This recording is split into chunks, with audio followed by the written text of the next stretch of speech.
Hi.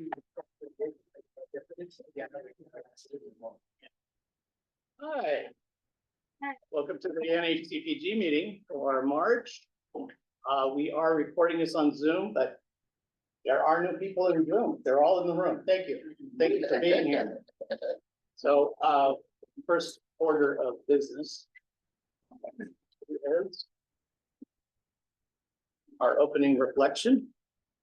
Share this on screen now.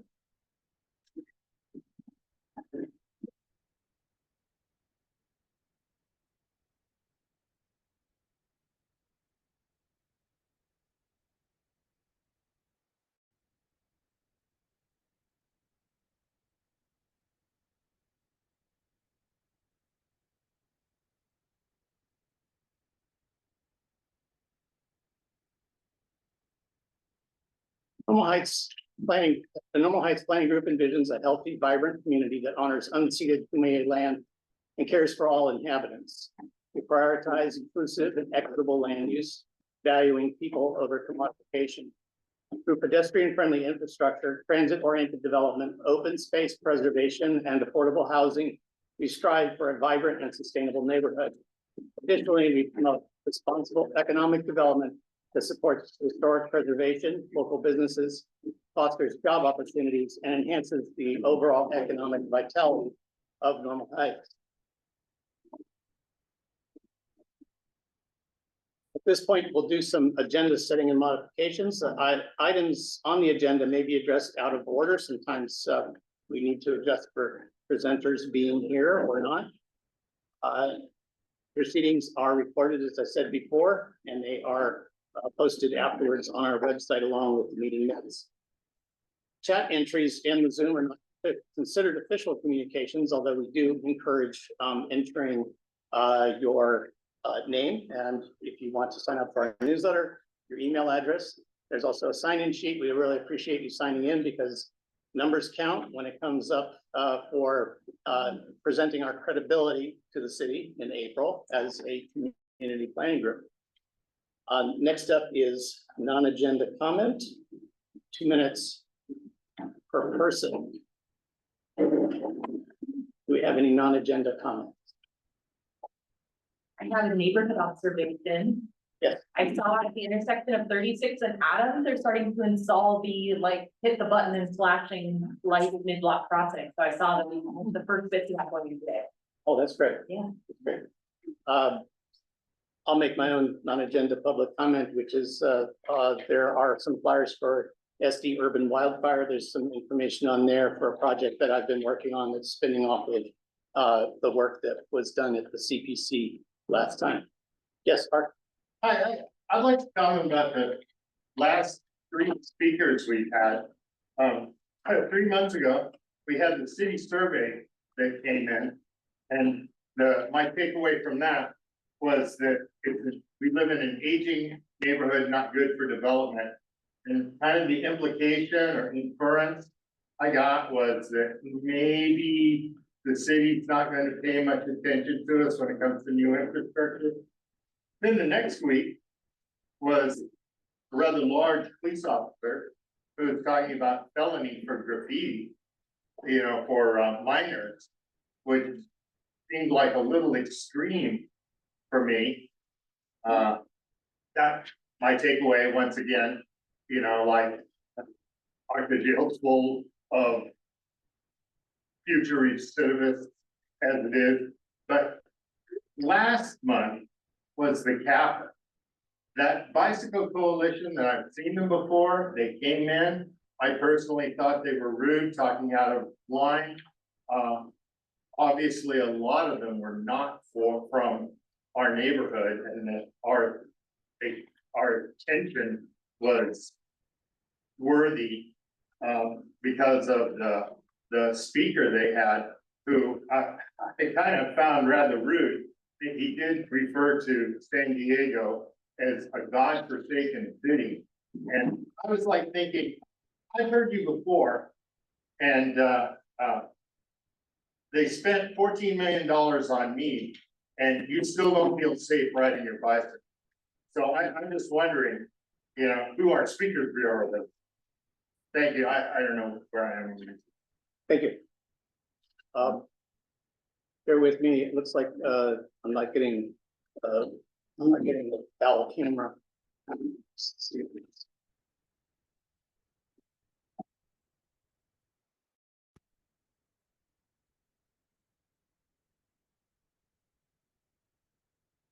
You have internet? I was gonna say too, thank you again for everyone. Really high turnout for last people, and we really appreciate all of you. And fitting into the neighborhood and the community. Thank you for coming and listening, and if you have any other comments, feel free to share with us. Forward here, listen and hear from all of you. Thank you. Next up is the annual, oh, yes, go ahead. Yeah, I just wanted to say that the Normal Heights Community Association is hosting a fundraising event, Wednesday, March 26th at Blind Lady Ale House from 6 to 9 p.m. 10% of the sales, blah, will go towards, that nonprofit, so just wanted to put that in the neighborhood. I think they posted on social media, but I saw it online, so thought I'd share. When I'm in the food. Yes. Okay, sorry, excuse me, everyone. Okay, I'm Susan Redding that came out last month about this new group in the neighborhood, the Fire Safe Council, and to address many things such as density, wildfire, brush pavement, etc. Anyway, so it's still newbie, but I believe this will be similar to what we might see as a Fire Safe Council logo, so be looking for that. And tonight have all of I guess the board members I need will be submitted on Thursday. I'll let you know next month. If we get approved by the Fire Safety Council committee. Look forward to all of that and then other community engagement, because I think that's going to be our mission statement. Fire prevention for community engagement. Thank you. Susan's being modest, but she had a kickoff meeting at her house on the Canyon Run. The fire station 18 came. There was a lot of attendance, and a lot of good information was exchanged about hardening your home against fires, fire safety in general. Just open questions to the fire department on everything from water to helicopters. So great meeting, and they had, and it was treats. If that's it for public comment, then we'll move on to the annual election of board members. This will be open until 7 p.m. and the voting is on 6 seats that are up for election. And the 6 candidates who receive the highest number of votes will be elected to serve 2-year terms on the board. And a candidate must receive at least 2 votes to be elected. In the event of a tie, coin toss will be used. Voting is by secret ballot and must be done in person. And anyone may vote who is at least 18 years of age, resides in, or owns real property in, or operates a business in Normal Heights Community Planning Area. And if you don't know what the planning area is, just ask. Eligibility, you need to have, we have voter ID here because we got to keep it on the records. Once eligibility is established, you'll receive a printed ballot, and then the ballot box is right there. At 7 p.m., the ballots will be counted, and any ballot that has more than 6 votes or a hanging shed will not be counted. To be elected, a candidate must receive more than 1 vote. That's it. I think we'll move on. While that's occurring, let's move on to our presenter. Oh, yes. If anybody needs a ballot, or if you still have a ballot, you have till 7 to deposit it in a ballot box here. If you need a ballot, come on up and take care of it. Yep. Thank you. Yes, go ahead and introduce yourself, and I will pull up the presentation.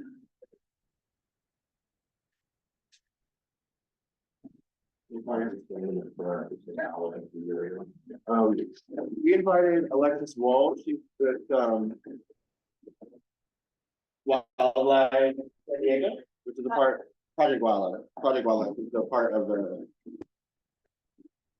Humane Society of San Diego. And she lives in Normal Heights. She's a working vet for wildlife in our area, and with spring coming up, we invited her so people can have a better understanding of what to do if you find a wildlife in your yard. And basically, we're gonna talk generally about how wildlife uses San Diego. My coworker here. This is Tori. Tori is a Rosie boa. She is actually native to California, San Diego. She was found in Little Italy in someone's car, wrapped around their tire. So we assumed she was not native to there, that she probably was someone's pet that escaped. They make really great pets, even though they are part of the pet trade, even though they are wild animals. So she was pretty docile like this when we got her. And we like to show her around since she is a native snake in San Diego. This is normal coloring, and they're gorgeous. That's what they look like out in the wild too. So she'll be joining me for this presentation. So we're going to talk about coexisting. Coexisting with wildlife in San Diego and in Southern California in general. Maybe we can, show the lights at this end, if possible. We don't know because she came fully grown when we got her. They kind of live 15, 20 years or so. We've only had her for years, so hopefully a nice long time. She gets annual checkups. Like Jake said, I'm the head vet at Project Wildlife at San Diego Humane Society. So I oversee all of her care and all the animals that we see as well. She's very active right now. So a little bit about San Diego. I just learned this year. San Diego County is the most biodiverse county in all of continental United States. Anyone know that? Yeah. Wow, okay, you guys are ahead of me. I did not know that. They're actually doing a whole thing at the NAT in San Diego about San Diego County. Some of our rehab animals are actually in it as stars in that movie. And that's where we learned that. So what does that mean? I think for us in Normal Heights, so I live in Normal Heights, just 2 blocks away as well. And I think sometimes we kind of forget that because, you know, we're just kind of sitting on top of each other on houses and we don't think about how many wild animals use our neighborhood and our community. And so a biodiverse neighborhood just means there's a lot of plants and animals. And the more that biodiverse the neighborhood is, the more stable it is. So things like wildfires, droughts, floods, things like that. If we have a very biodiverse neighborhood, then it's going to be more stable. What happens is if we start losing our species, then our neighborhood might become less biodiverse and less stable for some of these climate changes and things like that. And then things like our culture and heritage of this area, we'll see a lot of animals and the biodiversity kind of represented through that, through our native culture. So that's why we should care as well. And has anyone heard of Project Wildlife? Oh, nice. All right, great. We've been around for over 50 years now. It started off as just a few volunteers keeping coyotes and bobcats in their front yards and their kitchens and things. Back then, wildlife rehab was not as well regulated as it is now. Now that it's very illegal, there's lots of things that you have to do to be able to be a wildlife rehabilitator. But Project Wildlife itself, the organization, has been around for that long. Back in 2009 is when the San Diego Humane Society took over Project Wildlife and made this big, beautiful building for us to rehabilitate 10,000 to 13,000 patients every year. So you're one of the largest wildlife centers in the country, and we're one of the busiest, and that's because we're such a biodiverse hotspot.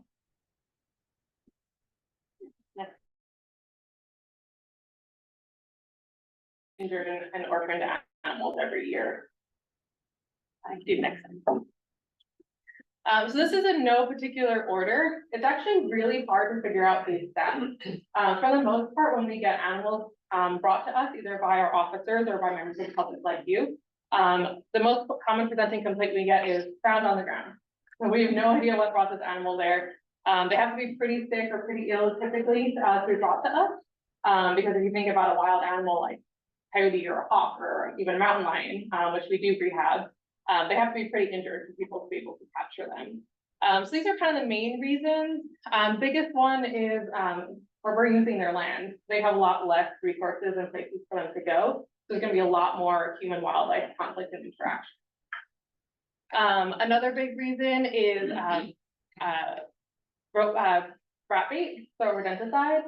And so sometimes you might think, oh yeah, probably rodents or squirrels or animals like that. But it moves up the food chain. So we actually most often see it in our raptors or our owls or our hawks or eagles.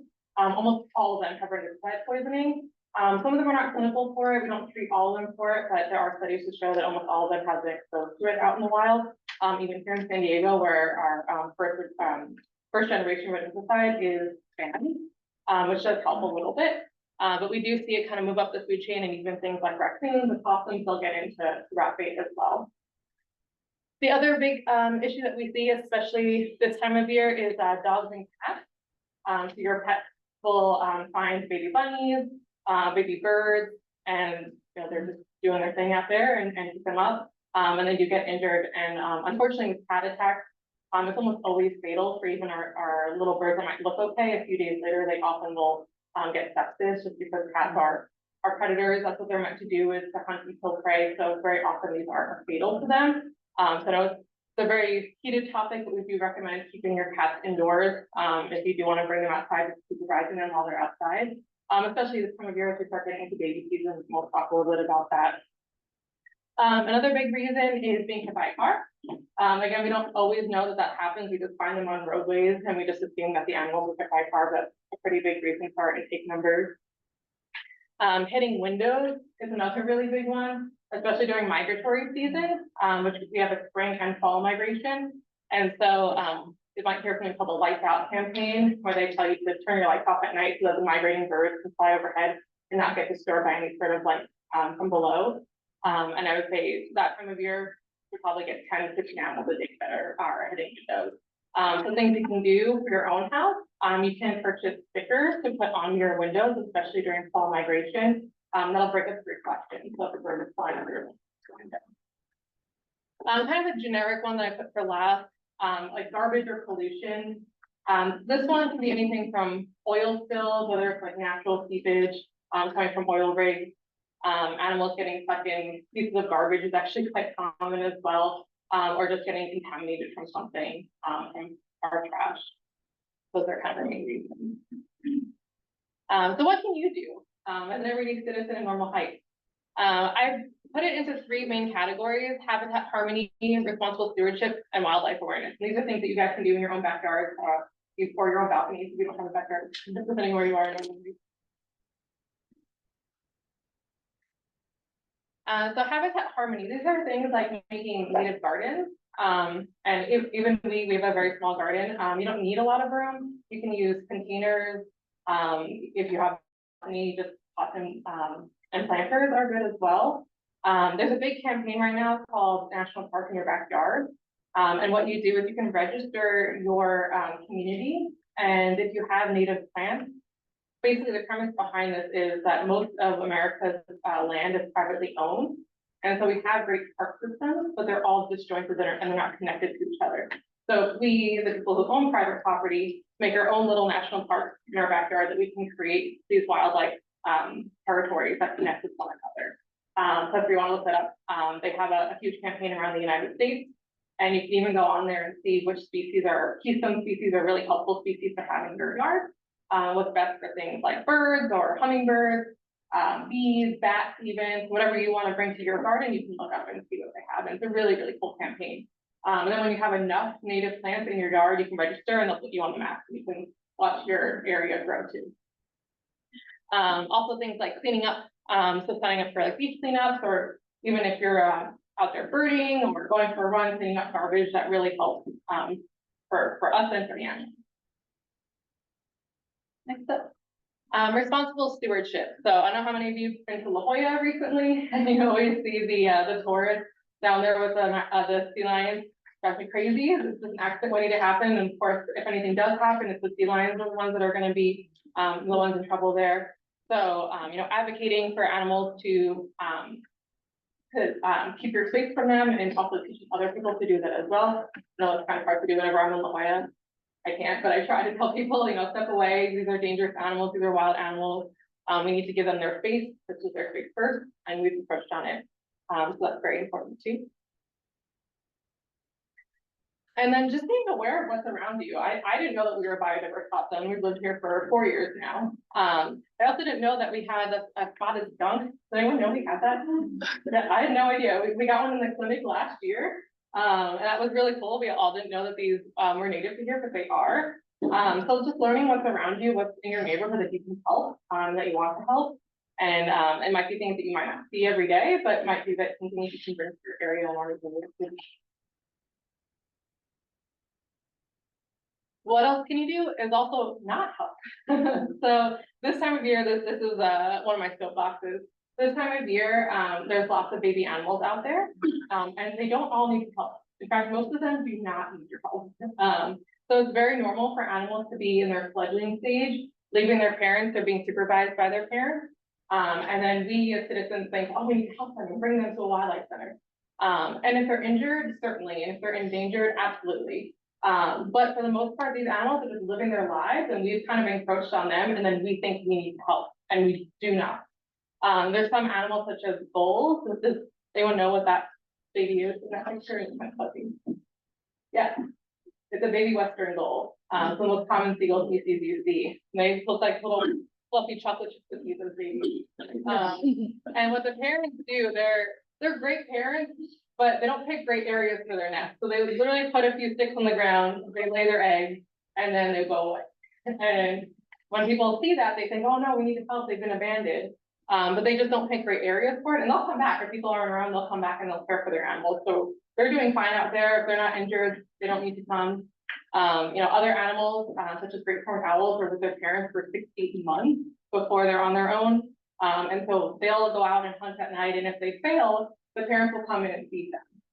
And so that's something that we just can't replicate that well. And we want them to be with their parents as much as possible. So animals like that, we don't want you to intervene for that either.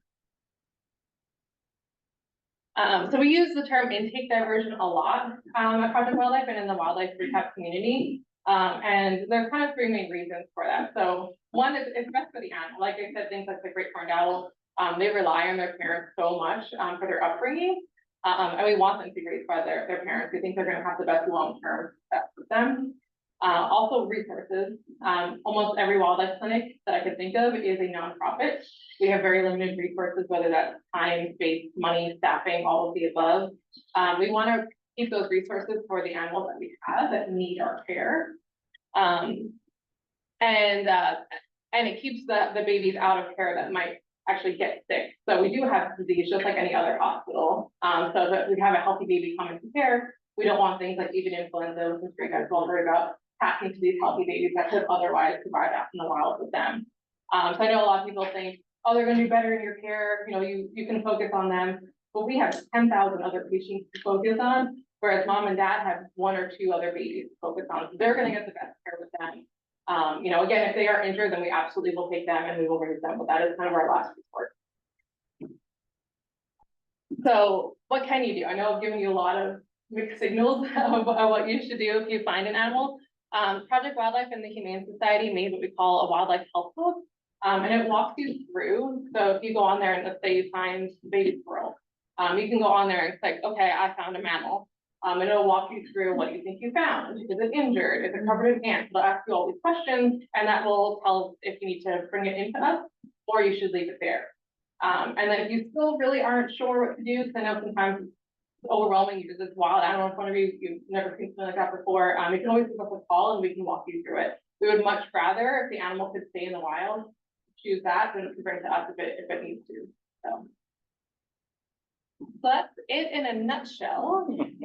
These were 2 baby great horns that we reunited last year in La Mesa. So we do try to reunite them as much as possible. One of them, the little guy in the back, was actually not from that nest. So we do foster nest too. So we found this great nest that had 1 other baby. These 2 got along really well. So we decided to put them in the nest. So there were 3 babies, which mom and dad are used to raising. And we had our members of the public who were watching these nests report back that they were all doing really well. Mom and dad should bring in. So that's the best case scenario. Sometimes it's really hard to do. So if we can, we try to keep them out there and not bring them at all. But yeah, any questions? Yeah. Can people volunteer? Yeah, absolutely. So if you go to our website, it's the Humane Society, and then Project Wildlife has their own section. And then you can just go, depending on if you want to do dogs and cats or just wildlife or both, do that route. Absolutely. We're always looking for recruiting reuniting volunteers. Yeah. You mentioned rat poisoning that raptors get. Is that from eating? The raptors will go and eat bait, or do they eat rodents that have been poisoned before they die or after they die? Either. Yeah. So they typically are not eating the rat bait themselves. Okay. They're eating the squirrels or rats that eat the rat bait. And that could be when the animal is still living or slowly dying, or a lot of raptors are scavengers, and so if they find a dead rat somewhere, that they will eat them too. Are you not supposed to use rat bait? That's a very good question. It's a very hard question to answer because I know we've dealt with it a lot too, rodents in our house, and it's hard. I would say our society in general, it's hard to maintain, and figure out how to, maintain that balance. Because we don't advocate for glue traps either, because glue traps are also very inhumane. It really has to do with exclusion. So excluding the animals from where you don't want them to go, because if you just keep baiting animals, then you're just gonna get more animals coming in. So you have to work on keeping them out of your house or out of your garage, wherever you want them to. Because otherwise, if they can still get in, then you're always gonna have that problem. So there's no great solution. But the most humane one is just try to exclude them from your property as much as you can. Good question. Just piggybacking on your question, is repellents like coyote urine a good idea? Yeah, I don't know if it would work necessarily for rats, but it definitely works for other things that you probably don't want in your house, like opossums or skunks or things like that. Yeah, so definitely a more natural remedy. Again, nothing's perfect, unfortunately. Yeah. It's kind of a strange question, but along the same line, do we do anything to try for first aid? Oh, I love that. That's such a great question. I would say, having like a garden that has some shelter, because they're gonna wanna burrow and go places that they're not gonna be out in the open. And then if you have mice or rats, which I'm assuming if you live in Normal Heights, you do, because they're everywhere. That in itself is an attractant too. But yeah, we want our snakes, we want our owls, we want all of these species to survive, so that we're not also dealing with the rodents and the rats that we don't want here. So yeah, question. Yeah. I'm a professional sailor and I see a lot of benefit. I've been, not a lot, but occasionally. And, it's heartbreaking to see an animal in trouble. Now, I've been calling SeaWorld and they go, yeah, sure. Do you have any recommendations? SeaWorld, so pinnipeds and marine mammals are all under NOAA. So they have to be specifically licensed. Yes. And so SeaWorld is the only center in San Diego, actually pretty much on the West Coast for a bit. There's a few marine mammal centers, but yeah, they're the only ones. Unfortunately, we don't do pinnipeds. I would love to. Fish and fishing line. Yeah, we see a lot of that as well in our birds. Yeah. Yeah, I would say just have to keep calling them, unfortunately. They do have a rescue program where they will send a boat out there, but I don't know what their requirements are to do that. Yeah. Yeah. Those down at the old Richmond, and I talk about how the PA or the FBI ate the wildlife because they were migratory. They didn't hurt animals.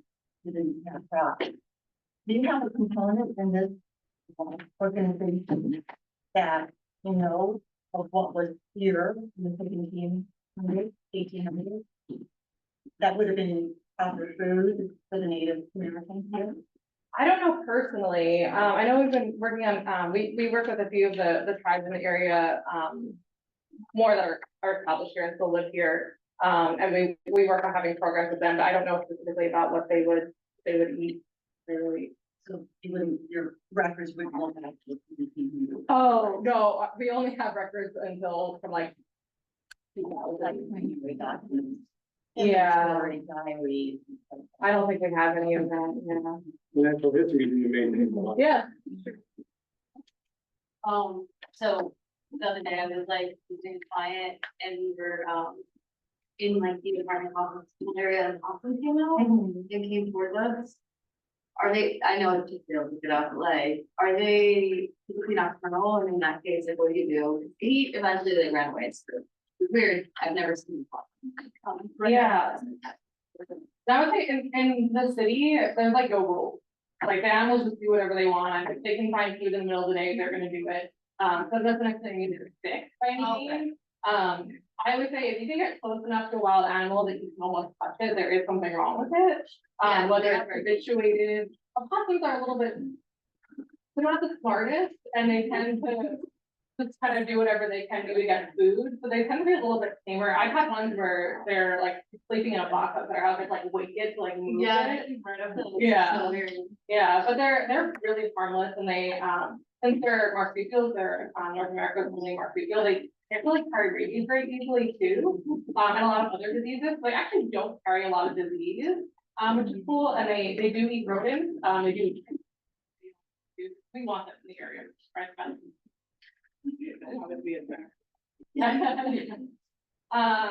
They eat everything, so I would say just having like shelter, places that they can feel safe, they'll come, you'll see them, they're very, I rarely see them in the wild, to be honest, they're very stealthy, so they're probably, I've seen them in our neighborhood, yeah. Yeah, I don't know if it's true or not, but I heard that backyard bird feeders can somewhat be problematic because they attract non-native species of birds. I was wondering if you have any advice for if we do want to, feed our wild birds, if you, what's good for that. Yeah, you guys are breaking all the very controversial topics of backyard bird feeders, and I would say I have my own. The thing with feeding wildlife is you don't get to choose who you feed, right? If you put something out, everyone's gonna eat it. So, right now, there are some concerns with like avian influenza and other diseases, but I would still say the benefits of feeding wildlife, both for the soul, for yourself, and for just giving them a place that they can always have food in an area that doesn't maybe have a lot of natural food supply. I still think it's worth having feeders. You can't say, no, I don't want the sparrow, I want the bluebird, but you can put certain like seeds will probably tend to get more sparrows and finches. Whereas you use things like mealworms, you might get more things like bluebirds or insect birds. So, and is there a particular type of food that's better for native species or? Not really. Yeah, I would say that there's a lot of overlap. And the non-native species are here because they can adapt so easily, so they're gonna eat anything you put out too. But yeah. Great, thanks. Yeah. About piggybacking on that, what about native plants? Doing that in the landscape? Yeah, so Alscape, if you're familiar with that website, it goes through all the native plants of California. And then National Park in your backyard also has a great website of all the native plants, and you can pick, oh, I want plants that are good for birds. I want plants that are good for hummingbirds. I want plants that are good for bees. So there's hundreds of different species that you can choose from depending on what you want. Very active. Or if you want something a little more ornamental, because a lot of our species unfortunately aren't like the prettiest, showiest plants, which is why we tend to pick non-natives very often. But if you want certain ones that flower very easily, you can go on there and see which ones flower at certain times of the year, which ones need less water, which in our case is always good. So yeah, there's lots of great websites for that. Yeah. Do you have any advice for like ethical or like more natural ways of keeping wildlife out of, say, a community garden? Yeah, that's tough. Especially once you get some gophers in, that's really, really tough. Yeah, I mean, once like the gophers and the little rodents come in, it's pretty hard. The bigger ones like skunks or opossums, they're luckily can't climb very well.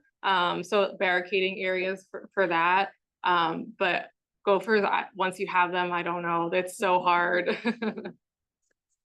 Yeah, keeping them out, once you get them in, it's even harder. Yeah. So, there's a kind of,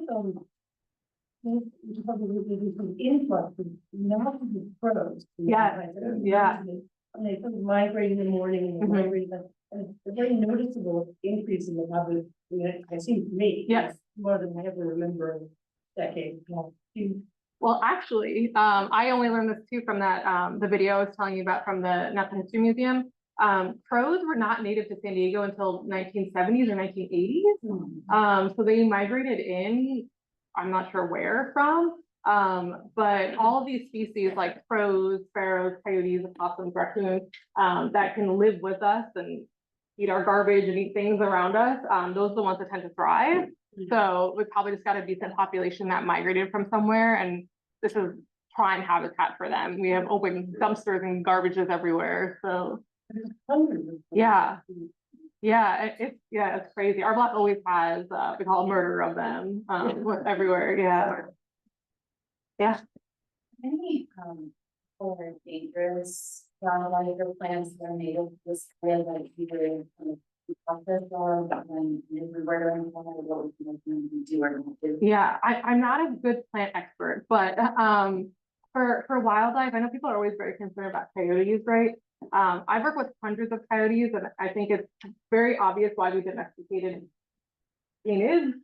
They're really docile and they get scared very easily. So I know some of the ones that live in the city are a little bit bolder because they're used to us.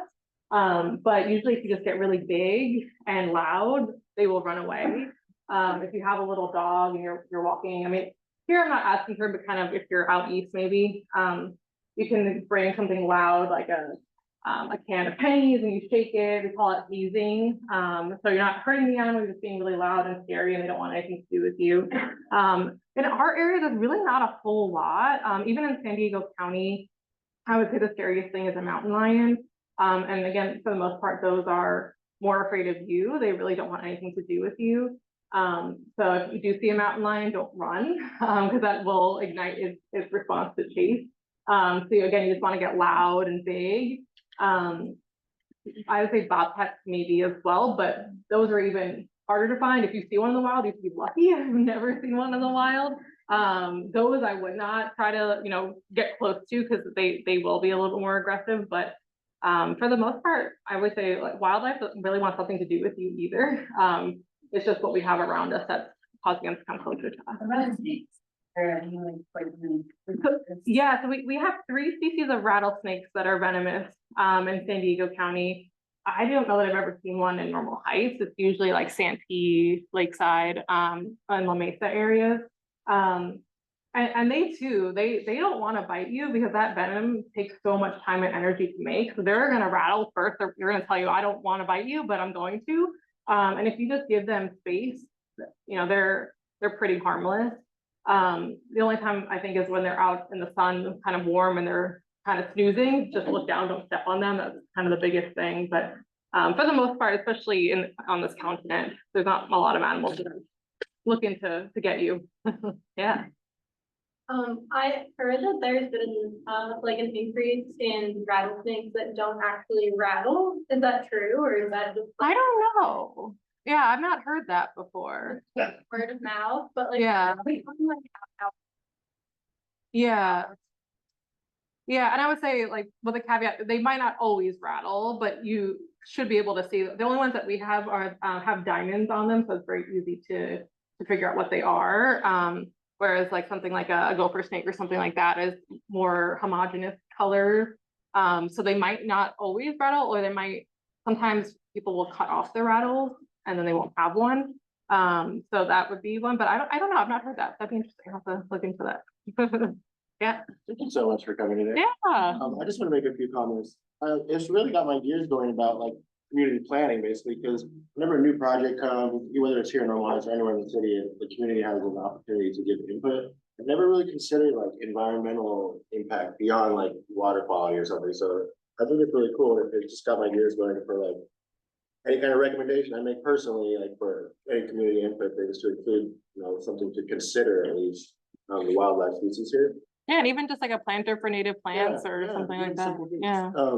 Something too that got my gears going is I think there could be a potential collaborative opportunity for the Normal Heights Community Garden and Wildlife San Diego to make like a learning garden or something. I don't know what you guys got going on over there right now, but it could be an opportunity to do that. Yeah.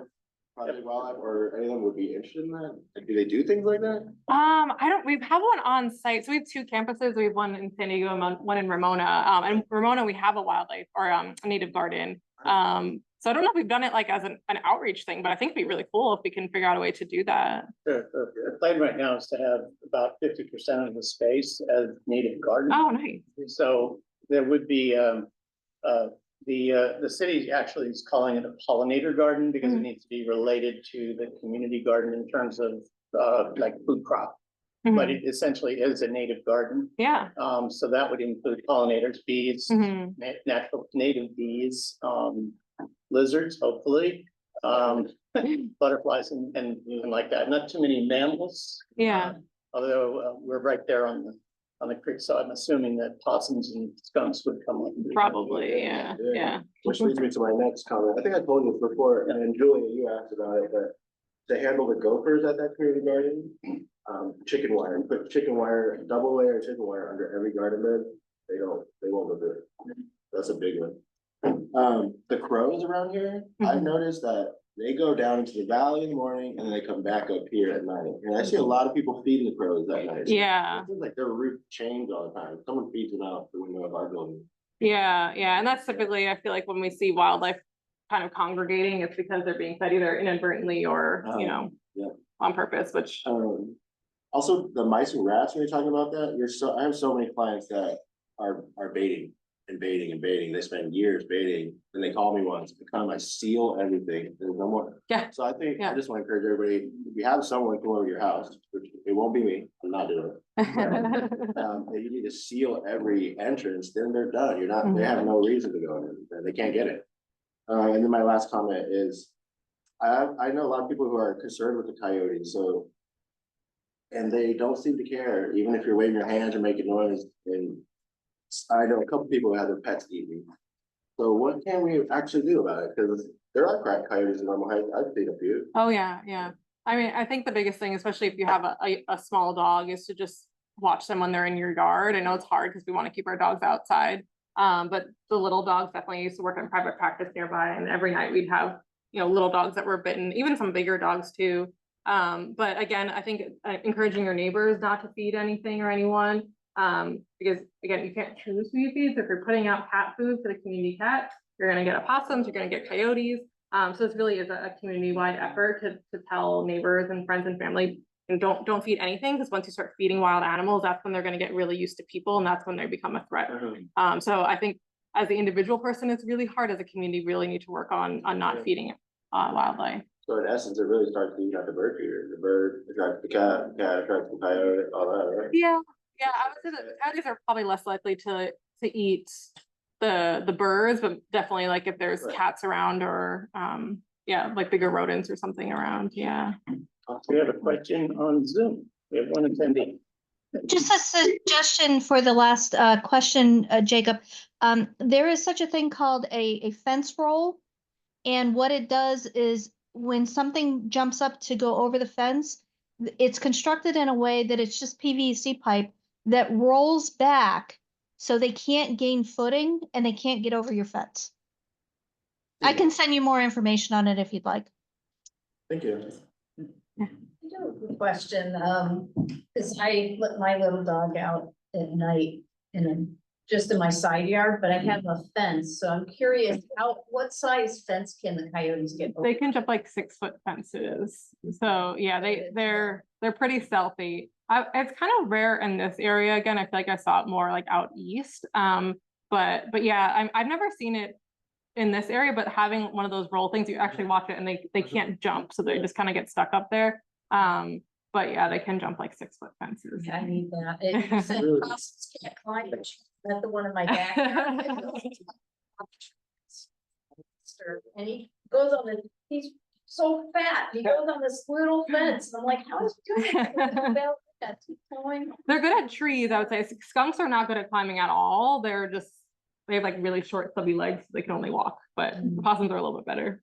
So speaking of fences, are there dog ear fencing kind of creates a little channel and sometimes a foot gets stuck in? Yeah, we actually see that quite a lot. Animals getting stuck between like two close fences, or if there's any sort of like barbed wire. We get a lot of birds of prey, like owls specifically, get stuck on barbed wire. So anything with that. And unfortunately, we do see animals just kind of like foxes. Usually foxes or coyotes get their paws stuck in chain link fences. So it's tough. Coexisting is tough because we're building and our populations are growing, our housing is growing. So yeah. And I just remind everybody, if you have 6-pack holders, to cut them up because those can get wrapped around the wildlife's neck. Yeah, and masks too. We see face masks, like the ear hole, you get stuff on. Yeah, that's a great question.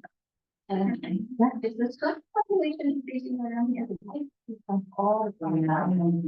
Yeah, so this year specifically, we're having a really big distemper outbreak. So this is also vaccinate your home. But we've seen almost one a day come in really, really sick with distemper. And so I suspect the population has been declining from that a little bit. I also think we're just building a whole lot more and there's just less land for them to use. And they're pretty good to live under like sheds and things like that, but they're also pretty stealthy, at least in our area. We used to live in Long Beach and those skunks were bold. They were always out on the street and they didn't care about anyone, but I feel like they're a little bit shyer here too. What's this temper? What is it? It's a virus. So if you have dogs, typically they'll recommend that you get vaccinated for distemper, rabies, and parvo. So it's usually a puppy disease, but if adult dogs have never been exposed to it or don't have vaccines, then they can get it as well. And we are seeing a big increase in pets getting it too. So it circulates in raccoons and skunks quite a bit, and that's how our pets get it too. Good question. Can you recap, like, if you do go across an animal service, things like, what was the process to reach out? Yes.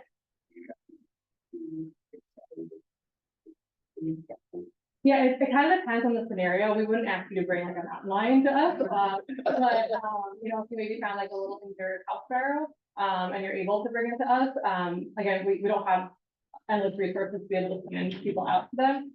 So the Wildlife Health Hub is just a website. So if you Google Project Wildlife Health Hub, and it'll talk you through the process of depending on what kind of animal you saw. And it'll ask you questions like, did you see parents nearby? Does it have, you know, fluffy feathers? We're getting at like if it's a healthy baby versus an injured adult or even an injured baby.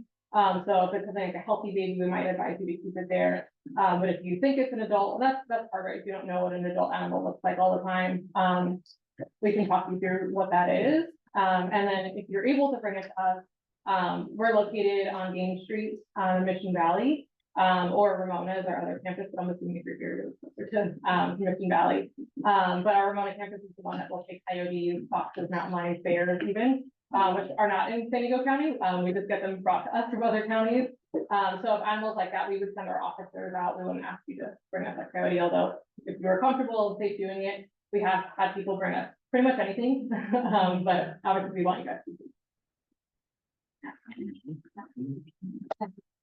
Do you take care of stray pets at all? The Humane Society, the shelter side does. I only do wildlife, Project Wildlife, but the shelter, I want to say they see like 20 or 30,000 stray pets. So the second part of the question is, what's the cat situation that I guess come and get? Like if there's cats there or? Yeah. Oh, there's thousands of Yeah. cats that are ready for adoption, and we're getting into kitten season. No. So there'll be thousands of kittens ready for adoption too. So, if you guys need pets, it's definitely, there's rabbits. If you go to the El Cajon campus, I think there's horses and pigs and goats. So anything you can think of.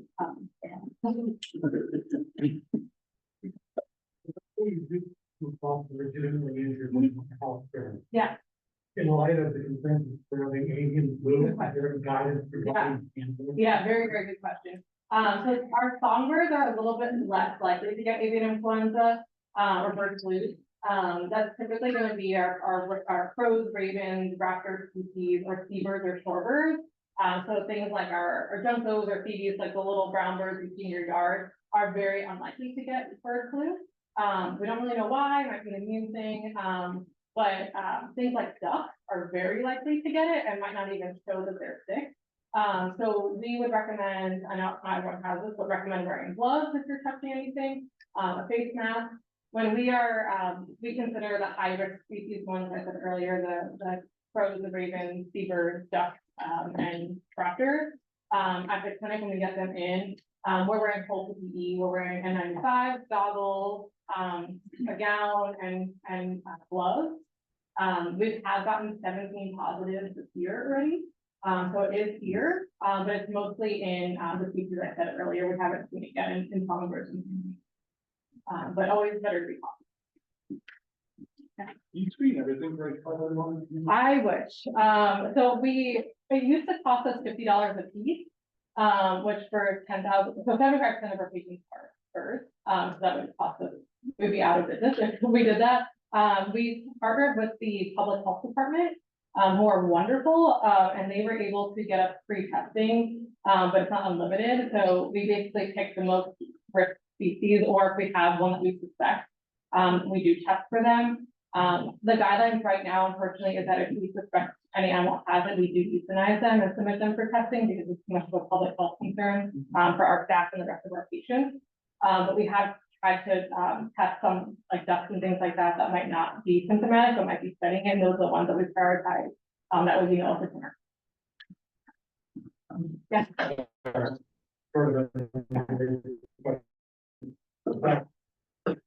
How much private wildlife study is lying on federal? Zero. We're gonna cut that. I think we get like a couple $1,000s from the Navy because we partner with them, and anytime they bring us an animal, we get like $200 or something pretty minimal. Almost all of the funding, this is for Project Wildlife, not the Rescue Humane Society, for Project Wildlife, it's all donor based. And so, yeah, so it's like, we're very limited on resources. Thank you so much. Yeah. Questions, since you're mentioning resources, in addition to donating money, is there anything else that we could donate or bring to you, like blankets or anything? Yeah. Yeah, but we always take old towels and blankets as long as they don't have holes in them, because our patients will get stuck and injured in them. So good quality ones. Also baskets. I know it sounds weird, but like clean Easter baskets or things like that for our renesting reuniting program. We use just regular baskets. If we can't get the nest, we'll make a fake nest out of them. And then we actually, I don't know if it's still going on right now, but we had our baby shower we had every year, and basically we have a registry on Amazon, and I think Target maybe, where we register for hundreds of items that we need every year for our baby season. So you can go on there and purchase things like baby blankets or bottles or things like that that we could buy off of Amazon.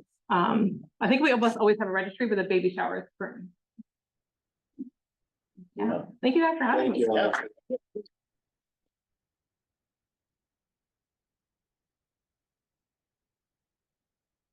this point, we will take a 10-minute break for vote counting and meeting reset. Pardon, dishonest.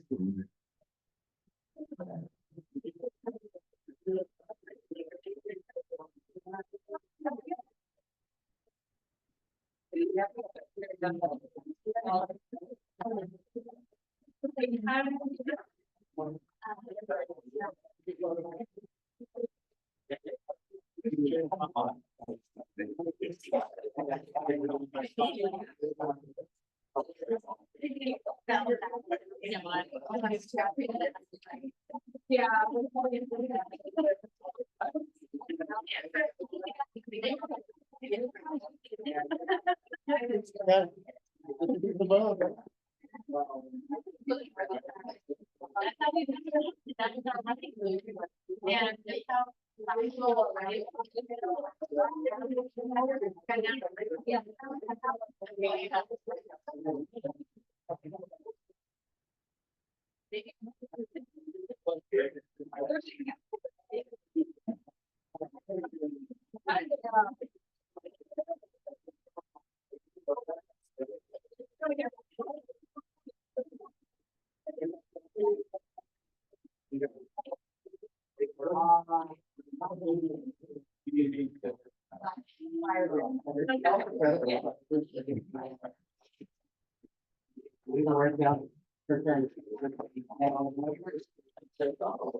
Yeah.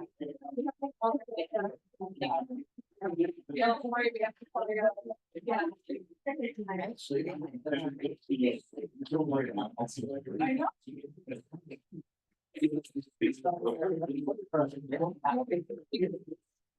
Yeah.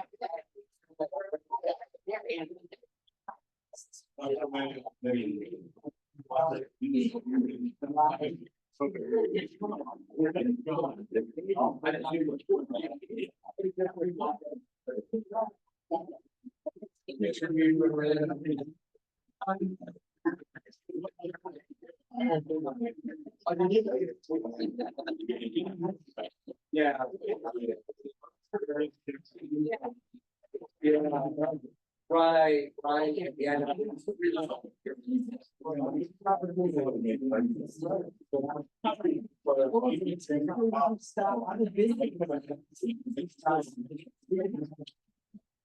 They also.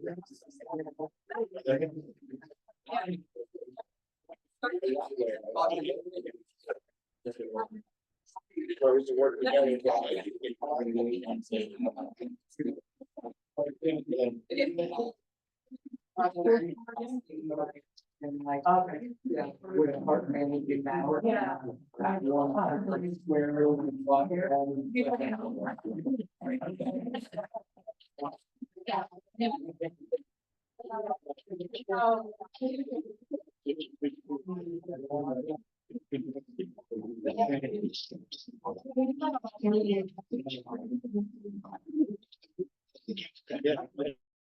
Oops, that's the wrong one.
I mean.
I'll be calling the meeting to order.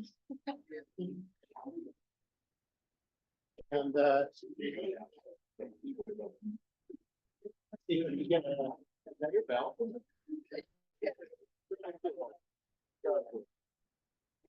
Can do it.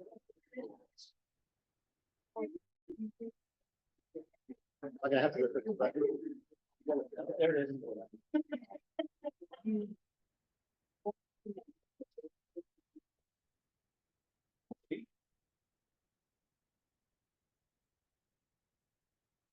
That cord.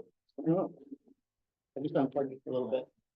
Maybe it slipped out of its mode.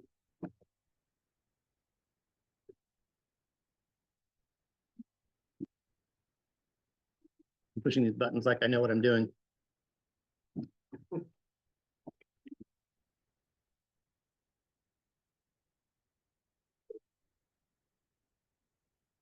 Well, oh, that's coming up.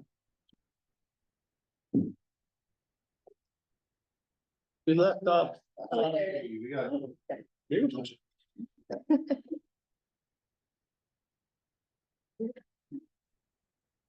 Yes, we left off, we were doing a setting modifications and we skipped over a few things that we normally do in the meeting, which will probably be a little more appropriate for our smaller setting here.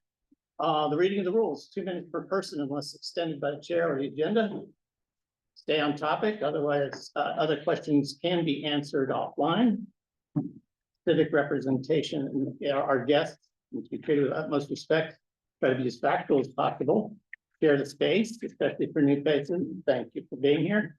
And the public should not be questioned on demographics. We don't care where you came from or how you got here. You could be from Estonia or Gaza, we don't care. And sorry, there's still no horses allowed inside. That's why we had a snake earlier. My name is Paul Coogan, I'm the chair.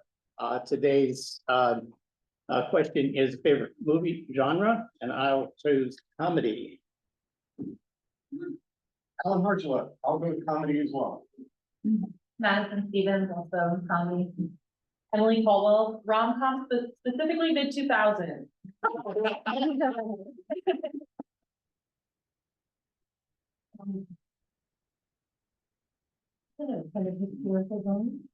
No.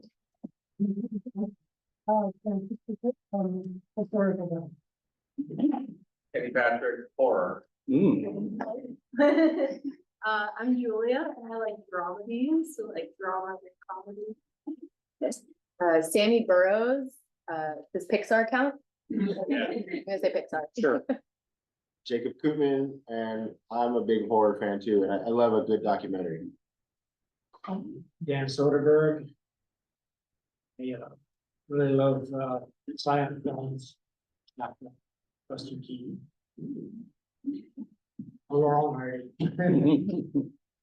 Scott Kessler, I think I like espionage and documentaries. Edie Kaufman, I like comedy sci-fi, Space Galaxy Quest.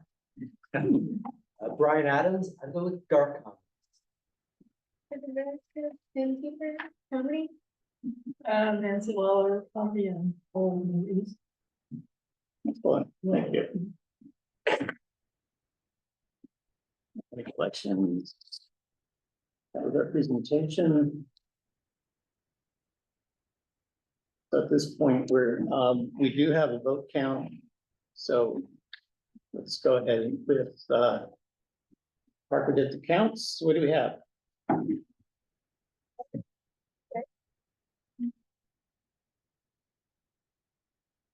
You can appoint someone to read it out loud too, if you like. All right, yeah, Art has 6, Edie has 29, Francis is 28, Julia is 34, Kenny is 31. And Mark is 25, and Nancy is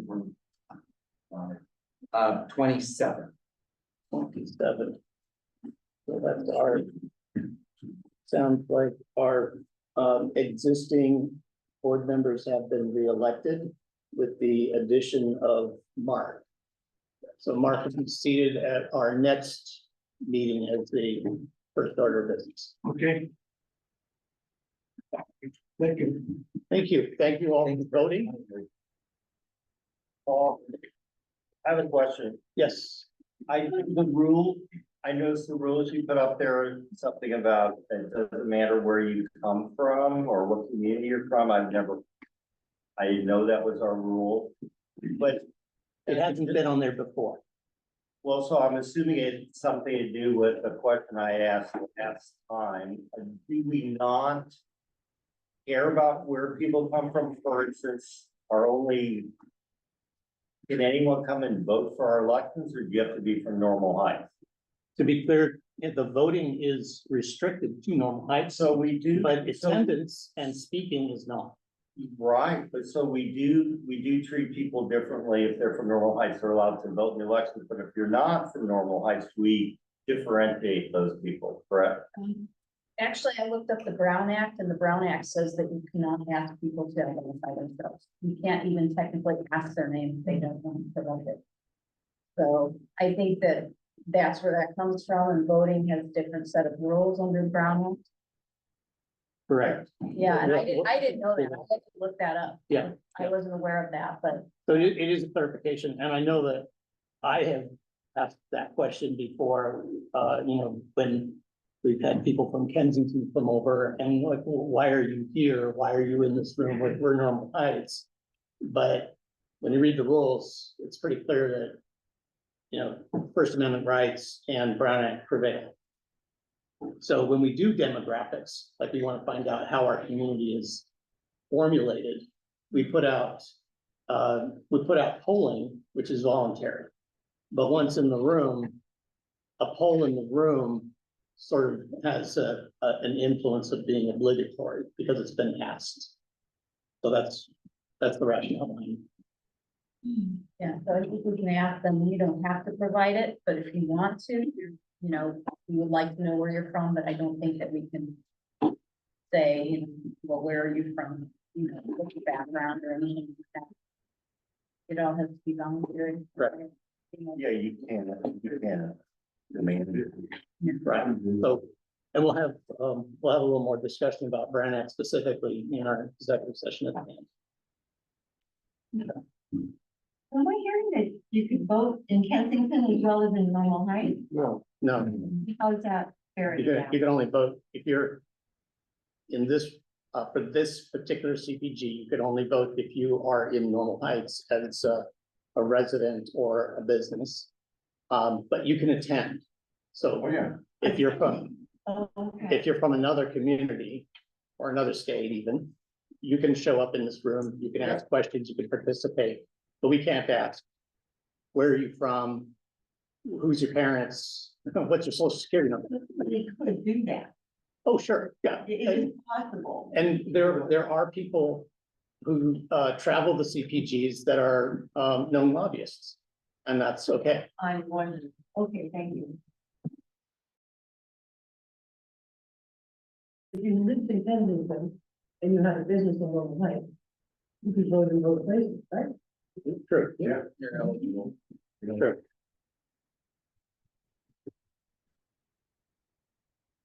Is that, any other questions? Okay.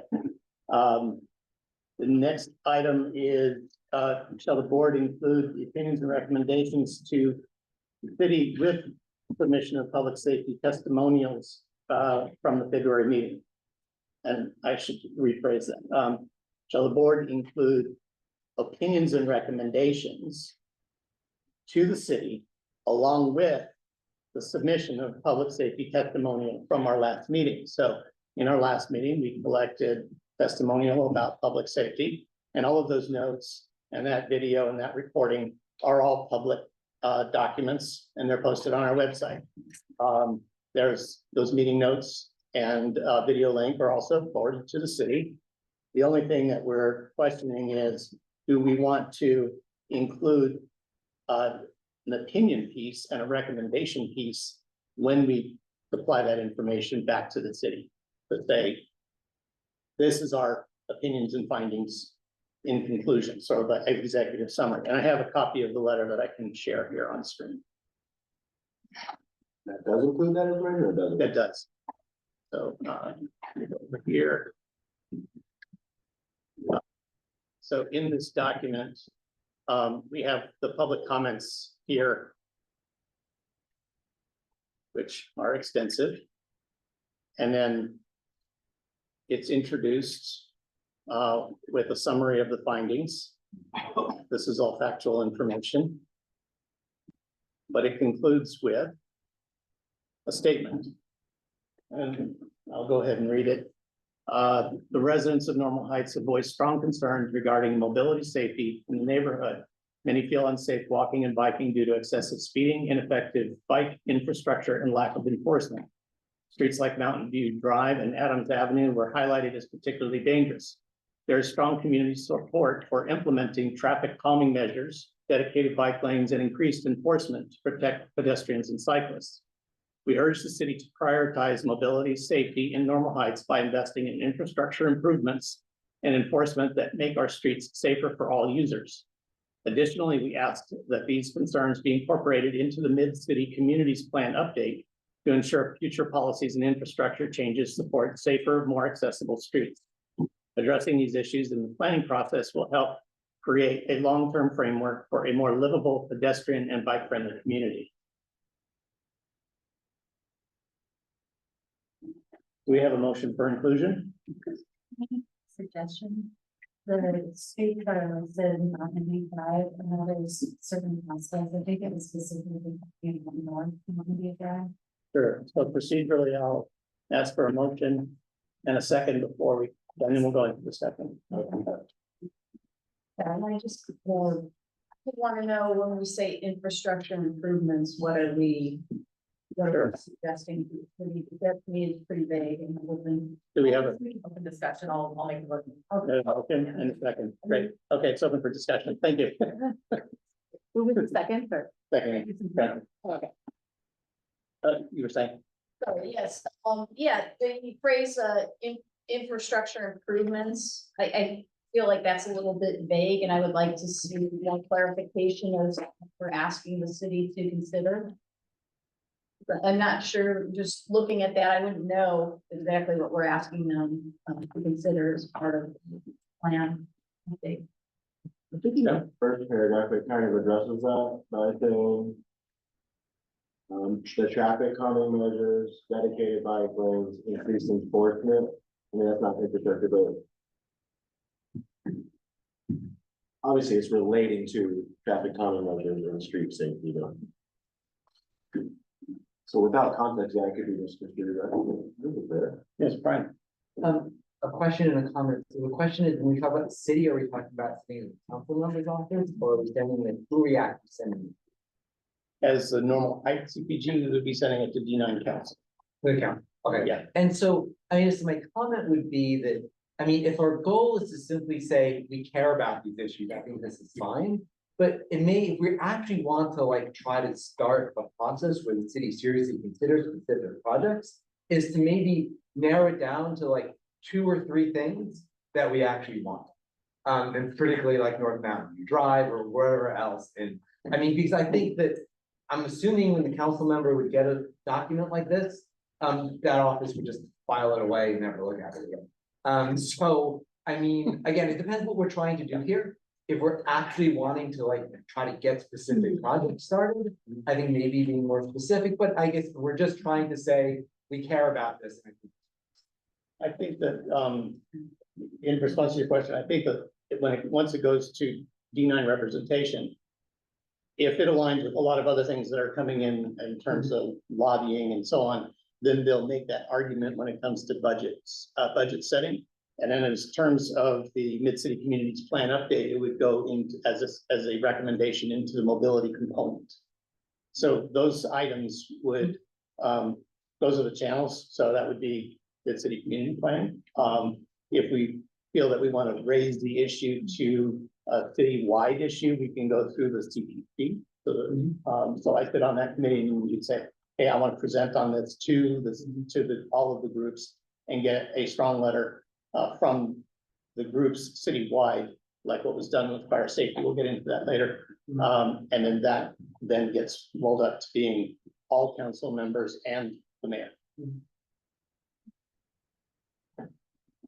Yes.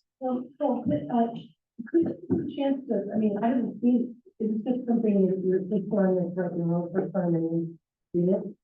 I think it was sent out. I can't actually read it. Oh, I think it was sent out in an email last week. Oh, was it in an email? Yeah. Oh, That way we have time to review it for this discussion. yeah. Well, I didn't get the link, I'm sorry, behind the. eight ball. No? Okay. I don't think it was sent out. My. Oh, okay. People make it more decisions, I don't have time to kind of study it at home and read it carefully and think about it. Okay, then that's, Having to do that ad hoc right now. yes, I was gonna say, go ahead. I was gonna say, I think I agree on, I don't think it was sent out. I think the reason it got added to the agenda was Jacob was trying to last meeting say, should we put something together? So this Okay. is like, can we put something together? And then maybe next meeting we would vote yes or no on whatever we put together. Okay. And that, I just want to say, that was my original intent, is not to actually provide any opinions. I just wanted, you know, when we look at a room, which I'm pretty sure is probably the record attendance for this group, I think it's important that D9 knows, like, hey, people really showed up for this. We broke record of CPG existence. And my input would be, if the personal stuff isn't involved, I still think it's important to say that the residents of Normal Heights and the surrounding neighborhoods who use Normal Heights showed up in numbers, you know, with this concern. Just say like, this wasn't just a typical concern. People have lots of concerns, but so many people showed up. Okay. How they got here, how they heard of it, it's kind of irrelevant. The audience was surveyed, and what all we heard was bathroom at Blind Lady. I saw it at a coffee shop on Adams Ave. Everyone is, it doesn't matter if they live here or not. They bike and they visit and they support North Heights. So That's my question about timing. If we wanted to get this into the mobility component, are we pressed for time on this or is this? No, the answer is no, they're still very much in like the existing conditions mode. I don't think we'll even see a draft plan either like winter of this year or maybe even next year. So I think if you know, we delay this by a month, you know, so that people have time to review. I mean, certainly I wouldn't say not delay it forever, but yeah, there's time in terms of the. That would be my recommendation then, Scott. So, I mean, I saw Sammy's notes, which were, I think, in most of this, but there wasn't like a conclusion or a introduction, it was just like all these bullet points. Is that correct, Sam? There's a little, There's a summary. It's just a summary of, I literally Yeah. ChatGPT from it. So it's just a summary of what all those comments said and highlighted the main components that people get bringing up. So It's not anyway, many, but- my main point is that if we're calling for dedicated bike lanes on Adams Avenue, which is kind of vague, if we are, it could be read into it or not. I would have a problem with that unless we had a call for that question and you had concerned constituents, you know, like people that make their livelihood on Adams Avenue, business owners, be able to weigh in on that. And so I don't mind, like, you know, safety, you know, it's unsafe and we should do something about it, but if we're calling for specific resolution like that would eliminate parking on Adams Avenue, you need to put out a call that we're gonna recommend that so people can weigh in on. And if we're not gonna recommend that, I think we shouldn't just pick out two streets and mention Mountain View and Adams and just talk about safe biking in general versus a specific recommendation. I think that's why it was vague to begin with. Was to not, because we're trying not to do that, because there isn't anything technically that we're speaking out about specifically. It was just here's what people can say, please take their concerns. And I think that that was the goal of just what this was. And And I again, think if I could just add from the mid-city community plan standpoint, I think that that's great feedback because, you know, if anything, you know, there's a team of staff at the city, they're the professional planners, but at least if we even giving vague, I think, suggestions that at least demonstrates that's community input, that's feedback. I mean, they've been collecting community input for the past 6 months, a year, and I'm sure, you know, people are coming with a bullet point list of projects, but at least they can kind of take that information and kind of figure out, okay, what are some potential recommendations within the context of the plan, within the context of other city policy, things like that. So I don't, you know, personally, I don't think it needs to be too specific in representation, at least when it comes to the city. I would tend to think. Sure, I'll take public comment in a minute. I want to finish with the board discussion first. Yeah. I disagree. I think that we're much better off putting in specifics. This is our neighborhood, and if we want specific solutions that fit our neighborhood, I don't think we should leave it to District 9 or to the city to suggest things for us. I think that that's our responsibility. I think we should come up with it, just because I don't know the process that they go through, and you probably know it better than I do, but I would think that, yeah, I would feel more comfortable personally sending over more specific recommendations specific for our neighborhood and things that we feel will work for us. Yes, Just to follow up on that, I mean, this isn't an either or, we could send this general sort of statement. And then in following months, come up with a specific recommendation or two if you wanted to, right? Particularly I was thinking about like North Mountain View, being there or whatever. So we can certainly, I agree that specific recommendations probably make more sense, but maybe it requires an additional discussion. And we can certainly start with the general statements and then get more specific. okay, that would be a general purpose letter. With, that feeds the mobility plan. Yeah. Would that then bolster or feed into, traffic advisory? Subcommittee, Yeah, or is it the traffic task force? whatever. Yes. Yeah. Okay. Because then that could then generate specific recommendations, because I know Alan has worked on creating several plans, specific with the Shell station crosswalk. And yes, if we do submit like the first general one, just to start, you can include that, in there. We plan to continue this discussion. And especially to get feedback from Adams Avenue business owners, and so we got to like really try to give a complete picture of our specific community wants and needs. Okay, how's that sound, Scott? I like it. Got a thumbs up from Scott. Great Now, comment. Jake, so I was just gonna say, add one more paragraph, this is the last draft. Yeah. Okay. Yeah. So with, It's nicer than that, but. so with that, do we want to proceed with this letter? I can get some comments from the audience, right?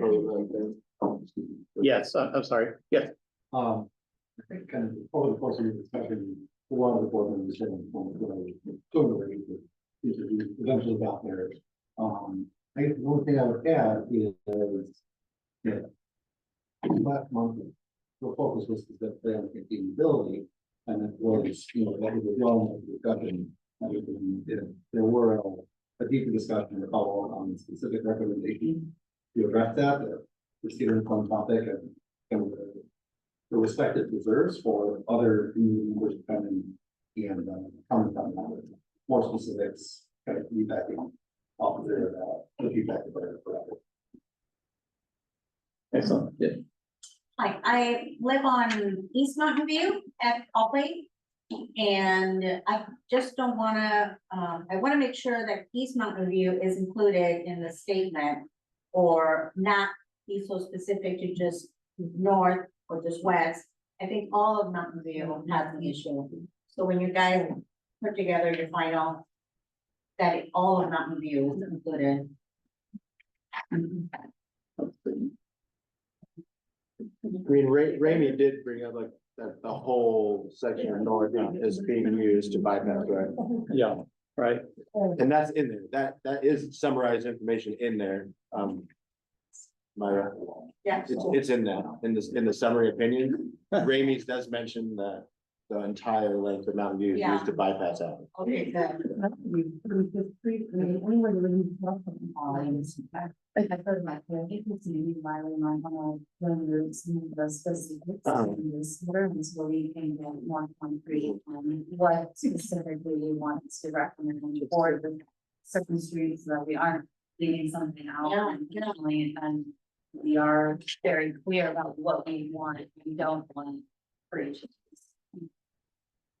I think for the purpose of this one, right, because it's just talking about the things that the community said in that meeting, where there was Mountain View and Adams that did come up, would that suffice for like this version? And then when we do get like our more specific, like we're talking about and discussing, then we can go through with all the specifics of North Mountain View, Holly, 35th, like all those streets. As long as it's clear what everyone said as far as all the line. So this is will follow up. Yeah. You're right, that's in there right now. So we know. So like where the streets like Mountain View Drive and Adams were. Like right here, for instance, Mountain View Drive and Adams were highlighted as particularly dangerous, but we intend to identify other. Other locations. But generally, yeah.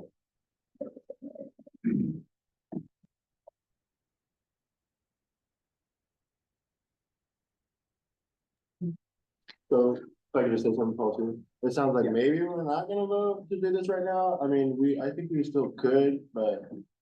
I think Francis has requested to be able to review it, stuff like that, so we have gone through more like consensus decision making. Yeah, at this time too, I would encourage anyone who hasn't spoken up yet, Nancy, Dan. I think everyone else has spoken, but everyone else, I think so. I think it'd be helpful to get a chance to read through it. Okay, then, the item's tabled. And we will, Hey, Paul?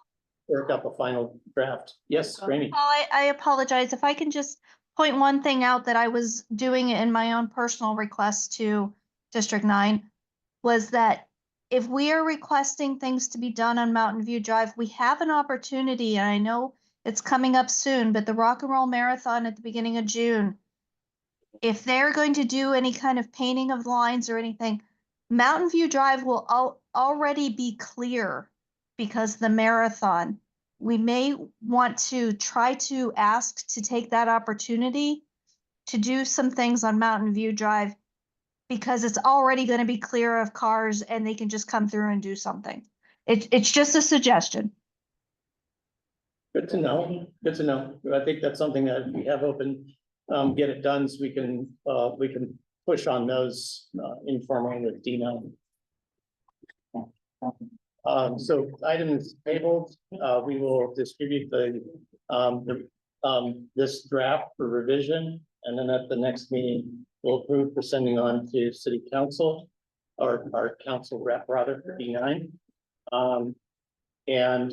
We already have an existing task force, so anyone who's interested, I think, Brian, you were talking about parking. If you're interested in traffic items, or if anyone's interested in traffic items, get in touch with Alan.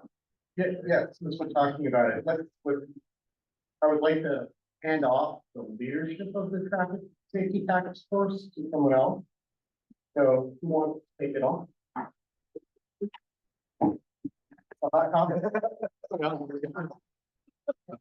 Okay. Who else is on the committee? You? Me, just me? You can, Okay. Fine. and you can recruit half the board minus one per Brownie. Okay, got it. Okay, great. So me and Al, is there anyone else who wants to volunteer to be on it? I can lead it. Ramey, this is your opportunity too. You can be a part of this subcommittee for traffic safety, and this would be a perfect outlet for you to take all the material and work you've already done, which is a ton of work you've done already, and share it with them. I think it'd be a great collaboration. I'm happy to help wherever I can. Absolutely. We'll meet once a month, I think. We'll take that as a yes. Okay, good. So Brian, Yes. Brian, And bring your neighbors, Ramey, other people who are passionate about this. and chair is de facto member of subcommittees, just as if you need me, Okay. include me. Is there a pothole component to this? No, we like our potholes. I walk for the run. Please don't. Emotional Brady, but I rode my bicycle from Normal Heights downtown for 20 years. 3 or 4 times a week. I get it. It's a wonderful way to reduce and increase. But I no longer ride my bicycle in Normal Heights. Specifically because of the pothole. Road conditions were mentioned as a hazard for bicyclists and pedestrians. We have a couple of crosswalks that need attention. Please. Next up is CPC. They've been up to quite a bit since I last spoke about that. They approved the letter to the city regarding fire safety in high fire hazard severity zones. So that letter was sent on to city council, basically requesting that a moratorium be placed on all new construction in very high fire hazard zones where the density would be more than doubled. So that means if you have one house, and you want to put an ADU in the backyard as per state law, those rules would apply, but the bonus ADU program that would allow you to do 17 or, as we've seen, up to 43 or even over 100 units, those would be placed on hold. So that letter has made its way to the city council, along with a lot of other input. And today the city council met starting at 10 a.m., taking public comment on the issue. And at 4 o'clock, they finished public comment. That's how many people were there. I don't know the results of the vote yet. But the idea was to either cancel the bonus ADU program. I would give that a very slim chance, or reform it, which I think is where they're headed. And the idea is to get the freelancers out who are gaming the original intent of the bonus ADU program. And so that's all the news on that one. There's information specific to that effort on the table. If there's any flyers left, if not, see me. The CPC also had a presentation from the city on a program to make San Diego a child-friendly city. And they are taking communities or public submissions, and I think that form closes at the end of this week. So if you want to link to that, please see me after the meeting. The idea being that would shape our playgrounds, our childcare, a lot of the infrastructure to make it child-friendly, and that would probably include like a program that created free bus passes for teenagers. The CPC is currently does stream the meetings, but not they're not interactive. It's just an outbound only. They're still working on making the meeting hybrid. They have permission from the city, but they still have to work through the details and the technology in order to make it an interactive meeting. And hopefully that would make that would increase the attendance. Right now, about half the board members show up to the Community Planners Committee, mostly due to geography, because if we hold it in Claremont, people coming from Otay Mesa have to have a long drive. People who live up in the north also have a long drive. Let's see. That is that. And then government representatives for the city, county, state, and federal. Yes. Am I the only one? Thank you. Hi, good evening. This is my first time being here. My name is Danny Gonzalez, District Representative for State Senator Akila Pearson. It's a pleasure to finally meet you. Meet you as well. And yeah, that's my first meeting is to just make introductions, so you guys can know me, ask me questions, that I can get back to the senator for my report, and hopefully follow up with you guys in the monthly meetings to come and start a dialogue. Yeah, any questions? I can start with a little bit more about me. I'm from City Heights. I just left their board meeting. I'm actually a board member there. I just got into the council, I think last year. So I'm also learning how it works on that end. I'm also a student at FDSU studying political science in the graduate program. And yeah, any questions for me? Comments, concerns at the state level? Yes, actually, there's, we're in a new, bill cycle. So a lot of things have been introduced. Are there any bills that you feel would actually make it out of subcommittee that are regarding land use? Regarding land use from my boss or just in general? Just in general, from Sacramento, what are we looking at?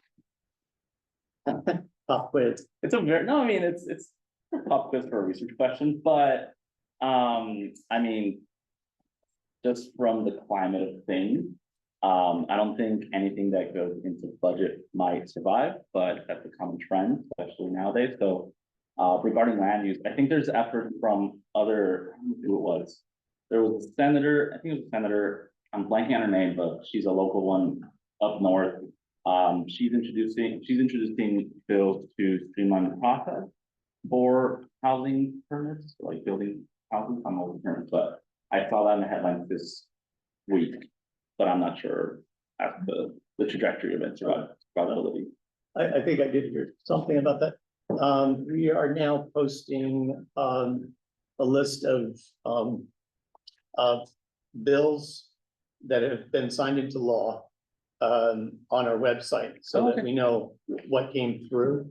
So if you, for future reference, if you have stuff that's like, hey, it was just signed into law, forward it to us, we'll get it on the website. One of the things that that came down last year is the daylighting rule for the intersections, so we did a lot of, sort of education with the community. So, once it's signed into law, we're really interested in getting the community, knowledgeable about it. But we don't act as a lobbying organization, usually.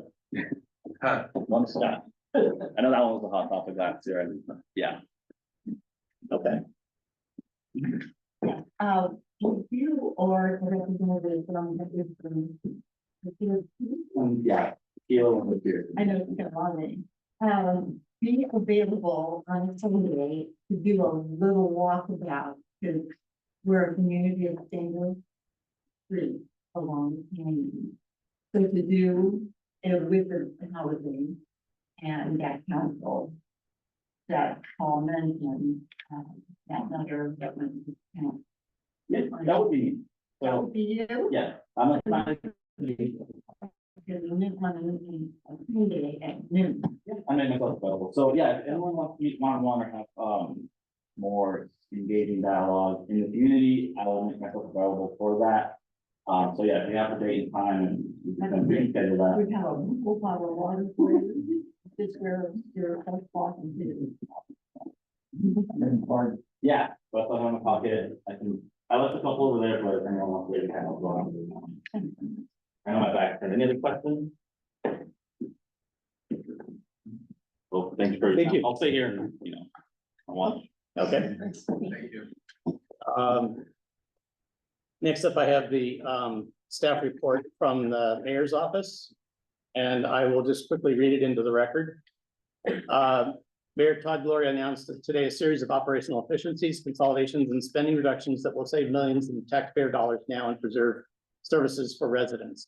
Mayor Gloria is assuming the role and responsibilities of city manager, thus eliminating the city's chief operating officer position effective today.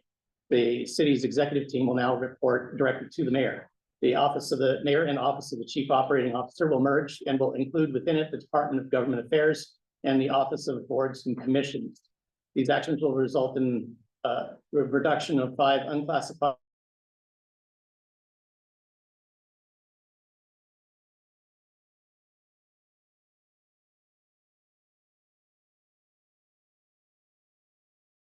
capital projects. This action results in the reduction of 7 vacant positions and an annual savings of over $914,000. The incredible work accomplished by the Department of Race and Equity has laid a strong foundation and ingrained an equity lens into the city's operation. This work will now be transferred to the Department of Human Resources, where the department's work and training will continue. This transfer of staff and reduction of 2 vacant positions will yield an annual savings of $460,000. This action results in the reduction of one vacant unclassified executive director position and an annual savings of over $265,000. The Department of Cultural Affairs will transfer into a division of the Economic Development Department, where the robust grant activity of cultural affairs will synergize with the work already being done in this regard by the Economic Development Department. The mayor is eliminating an additional 16 vacant unclassified management positions, which were located in various departments. This action will yield an annual savings of $2.8 million. In total, the operational efficiencies enacted today result in a reduction of 31 positions and will yield an annual savings of $5.3 million. The city has also taken other measures like increasing parking meter fees, proposed the increase of user fees, will implement a trash collection service fee in FY26 and expect to have Measure C funds come online soon, which yield another 100 million roughly. New shelter opening with the San Diego Housing Commission and Catholic Charities downtown. As part of its continued efforts to reduce homelessness, the city of San Diego is planning to fund operations of a new 210-bed facility in downtown in partnership with Catholic Charities and the San Diego Housing Commission. This shelter will serve women, families, and seniors. The 210-bed facility would have a similar name proposed as the Rakin's Promise Center for Women and Children. Services for shelter residents will include meals, clothing, access to showers, laundry, housing-focused case management, care coordination, referrals, and support for enrollment in healthcare resources, individual therapy, life skills classes, and assistance applying for public benefits. Currently, the city funds approximately 1,630 traditional shelter beds across nearly 2 dozen programs, up to 770 tent spaces in the safe sleeping program, and 210 spaces for vehicles in the safe parking program, with more than a dozen RV trailers specifically for family use. This spring, the city will nearly double capacity of the safe parking program with an overnight only facility expected to open off Harbor Drive near the San Diego Airport. Mayor Gloria issues a statement on City Council's unanimous vote to advance new shelter options. Mayor Gloria thanked the council for their vote to move forward, our critically important effort to expand shelter and help people come off the streets and get connected to assistance and housing. The city council vote specifically directed city staff to further explore creating a long-term shelter at a private property on 2nd Avenue, expand the number of beds at the Veterans Village site in the Midway area, and take steps to initiate the redevelopment of the former Central Library on East Street and East Village. Let's go to Mayor Gloria sponsors a state bill to streamline encampment abatement on Caltrans property. Mayor Todd Gloria is sponsoring Senator Blakespeare's bill that will allow for Caltrans and local governments to work together to clear and reduce encampments on state property. This legislation aims to streamline the process to clear encampments, formalize agency coordination, develop ways to fund these efforts. The bill was introduced last Thursday. And then there's some seminars or public seminars on the trash collection and recycling services. And I think the next one here would be Pacific Highlands Branch Library. The closest one to us would be March 17th at the City Heights Weingart Library down in City Heights. There's also a virtual meeting on April 4th. Yes. Question on those trash meetings, I didn't see any time. One of them, I think, was the only one that had a time. Typically they're like in the evening, like 6 to something, but I'm sure there's a link on the city's website for that. Yeah. If anyone has any questions or comments they would like me to take back to Fatima on for issues or anything related to this the city level. Fatima, is she gonna be joining us like regularly or? Yes, she's our normal representative. She had a conflict tonight. Okay, and is Sarah with us tonight? She is on religious holiday. And Paul, I just looked it up, it's 7 PM for all those meetings. Thank you. Except on Friday, April 4th is a virtual meeting from 9 to 11 AM. director. Okay. Yes, Paul, would you ask, I don't know if he's available for a walk about and our fingers and feet along with me. Mr. Gloria, when I told you to send, looking for someone. she may. I will ask, Do it for the fire.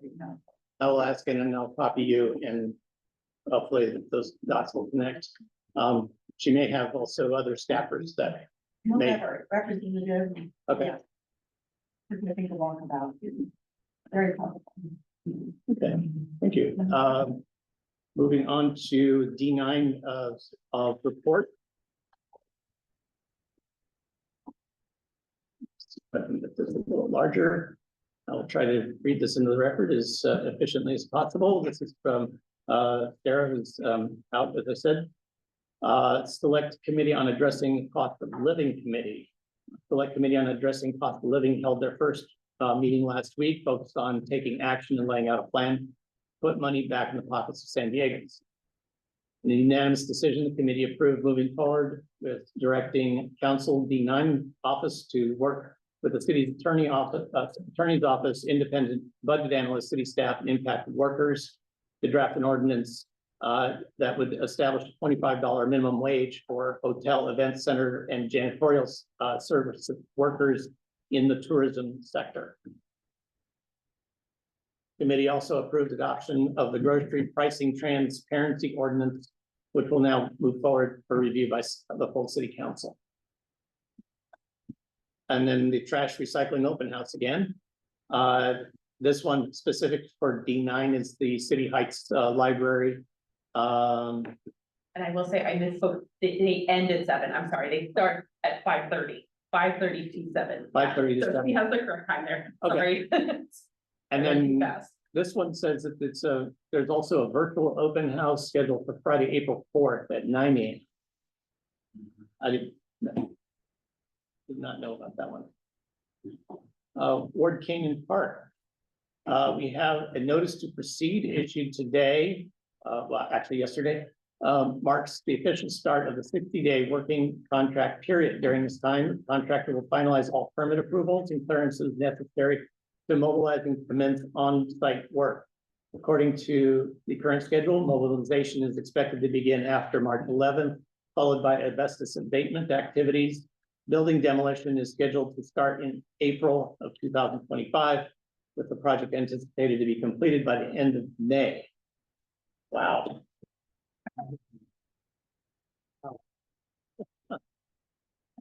But again, is the Mock Building now a historic resource? All integrity. Oh, excellent, excellent. You're also invited to join D9 on Saturday, March 22nd for a community cleanup at Ward Canyon Park from 8:30 to 11. Probably because Matt is now done with their work, right? They are. Okay. Yeah. Are you like passing notes on this, Sarah? Yeah. Is that what you're doing? Yeah. I'm just asking generally, so we can we hold them to this? If it's a 60 days starting yesterday. There's no more ifs, ands, or buts, are we, Only if there's hard to rain. believe. Only if there's rain. Then you're like. completely down. Yeah, I figured, I would think Yeah. it's pretty. okay. Sorry. Is there anything that we should be aware of in regards to this in the building when they're doing the there's the air quality? They have strict guidelines for handling. this, all the details of that. They will probably. Go in and get that asbestos out of there. Well, they give notice to residents who live in the building. That I don't know, I'll ask. Typically when I've seen that this related work, they tent and then create like a negative pressure zone.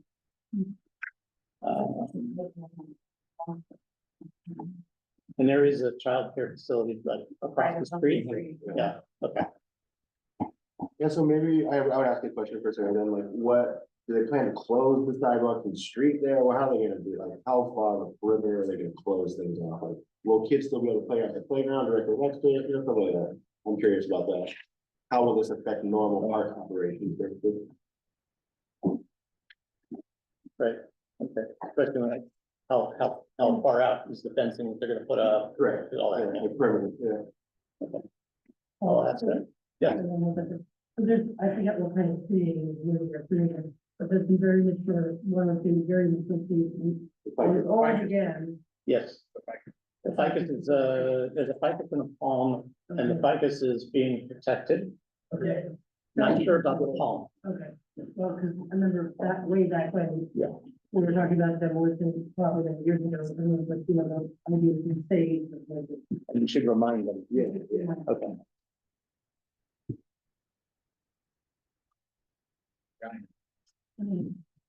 Yeah, put treehouse in it. No, wait.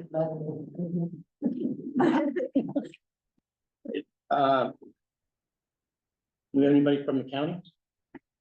Okay, Adams Avenue Business Association. We have Adams Avenue on scheduled for Saturday, April 26th. That's the big news. With 26 restaurants, bars, stages this year. 26 stages on the 26th. 26 on the 26th.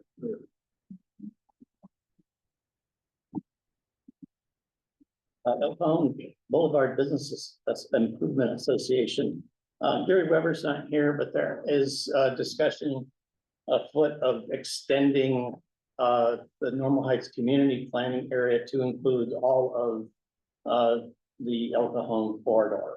Just push us a little further south and kind of make that an inclusive community of Normal Heights. So right now we end on the north side of El Cajon. Yeah. But the street itself is a community called corridor. So they're split between two areas. So the idea is if we change our boundary a little bit further south, then we could include all of El Cajon Boulevard as part of the Normal Heights planning area. To the sidewalk, not the property. Including the property on both sides. Oh. Yeah. So where that line is, I'm not exactly sure, but this is something that's come up before. I forget who brought it up, but I forwarded them on to Gary, and Gary Weber has touted this before. So it's something that kind of makes sense if you start looking at how the communities are formed and how they interact with us. But that's pretty far down the road, because that would be part of the community plan update.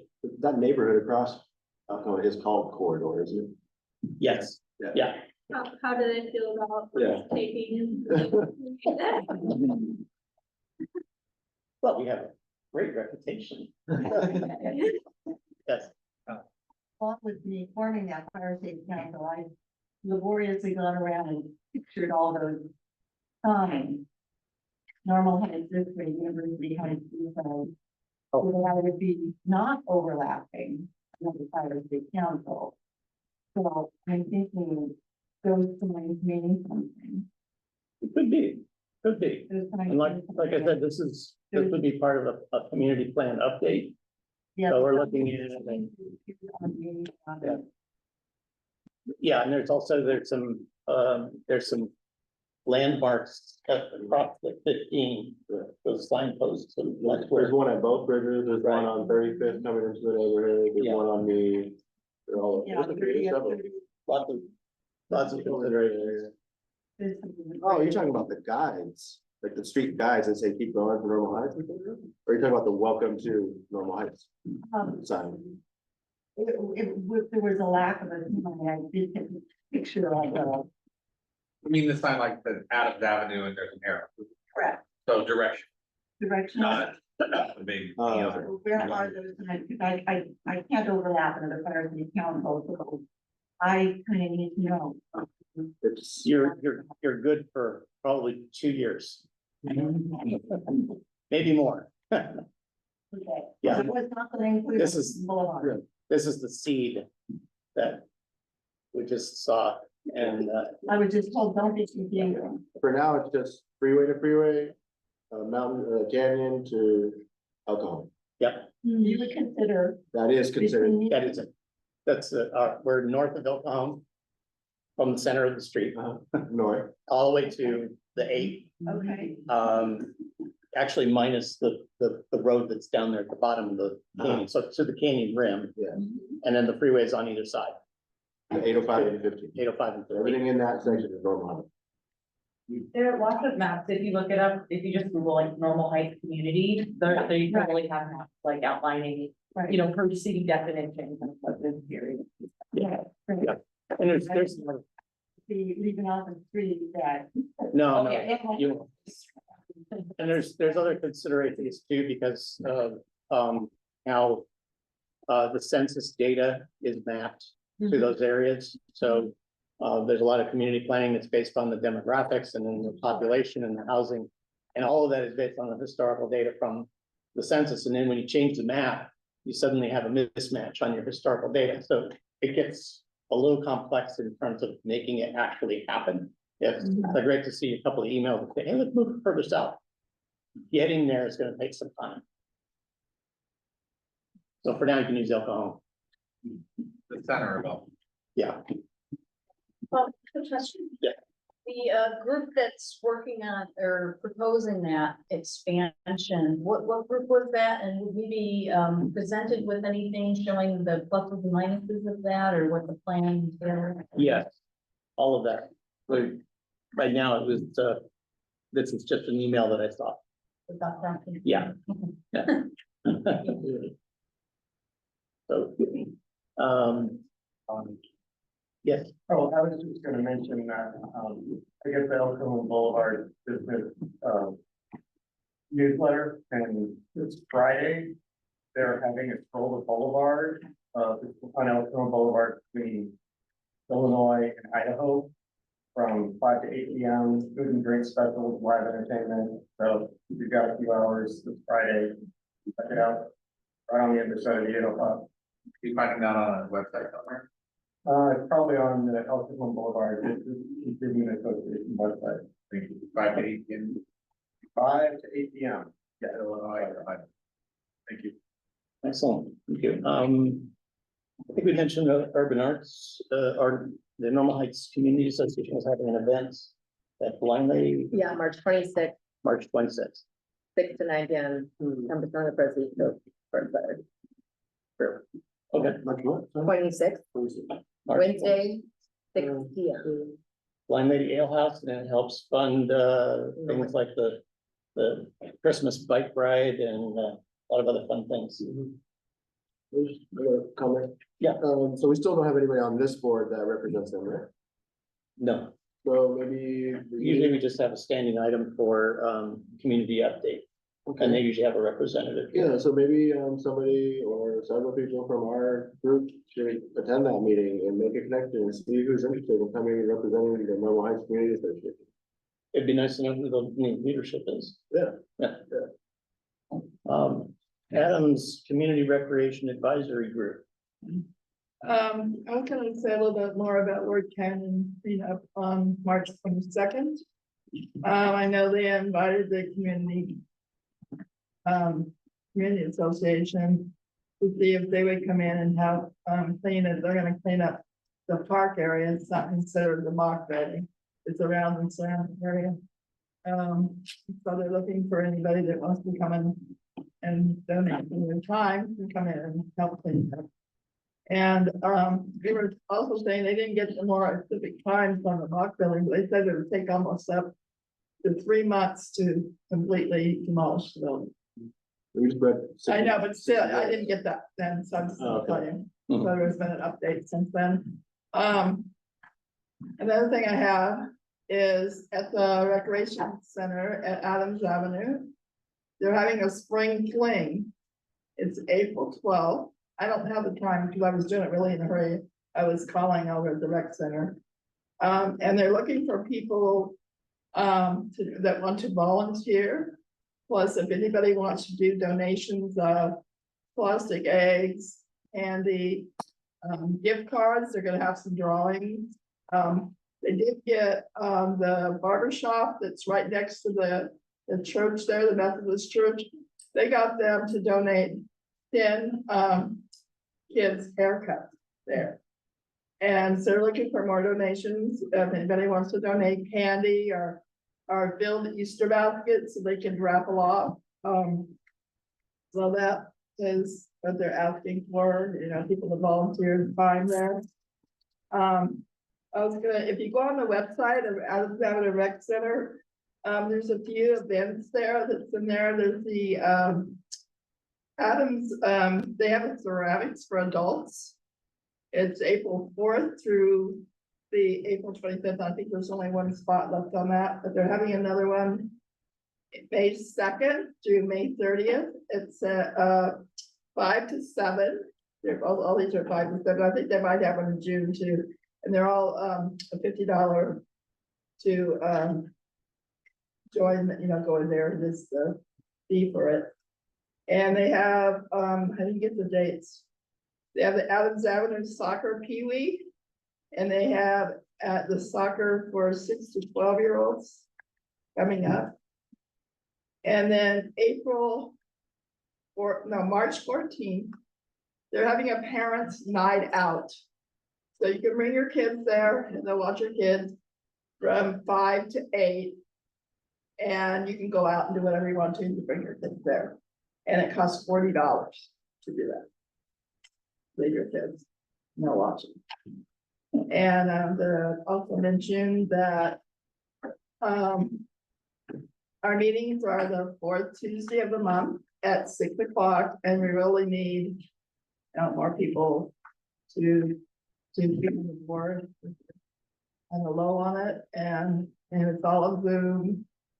And so that's what I know. Thank you. How many people are on that board? I think we have 7. That's enough to continue the meeting, but. Yeah, and then, you know, my husband had surgery and we ended up coming late. So, but we did go in there and to make it a quorum. And then. They had the Little League wasn't there, Bobby Sports wasn't there, and a couple other people that are usually there. And then is Sarah from B9 organizing the cleanup on the 23rd? Yes, she Did she is, provide- and she also said that if anybody, you know, like wanted them to get a large dumpster, that she'd work on getting it.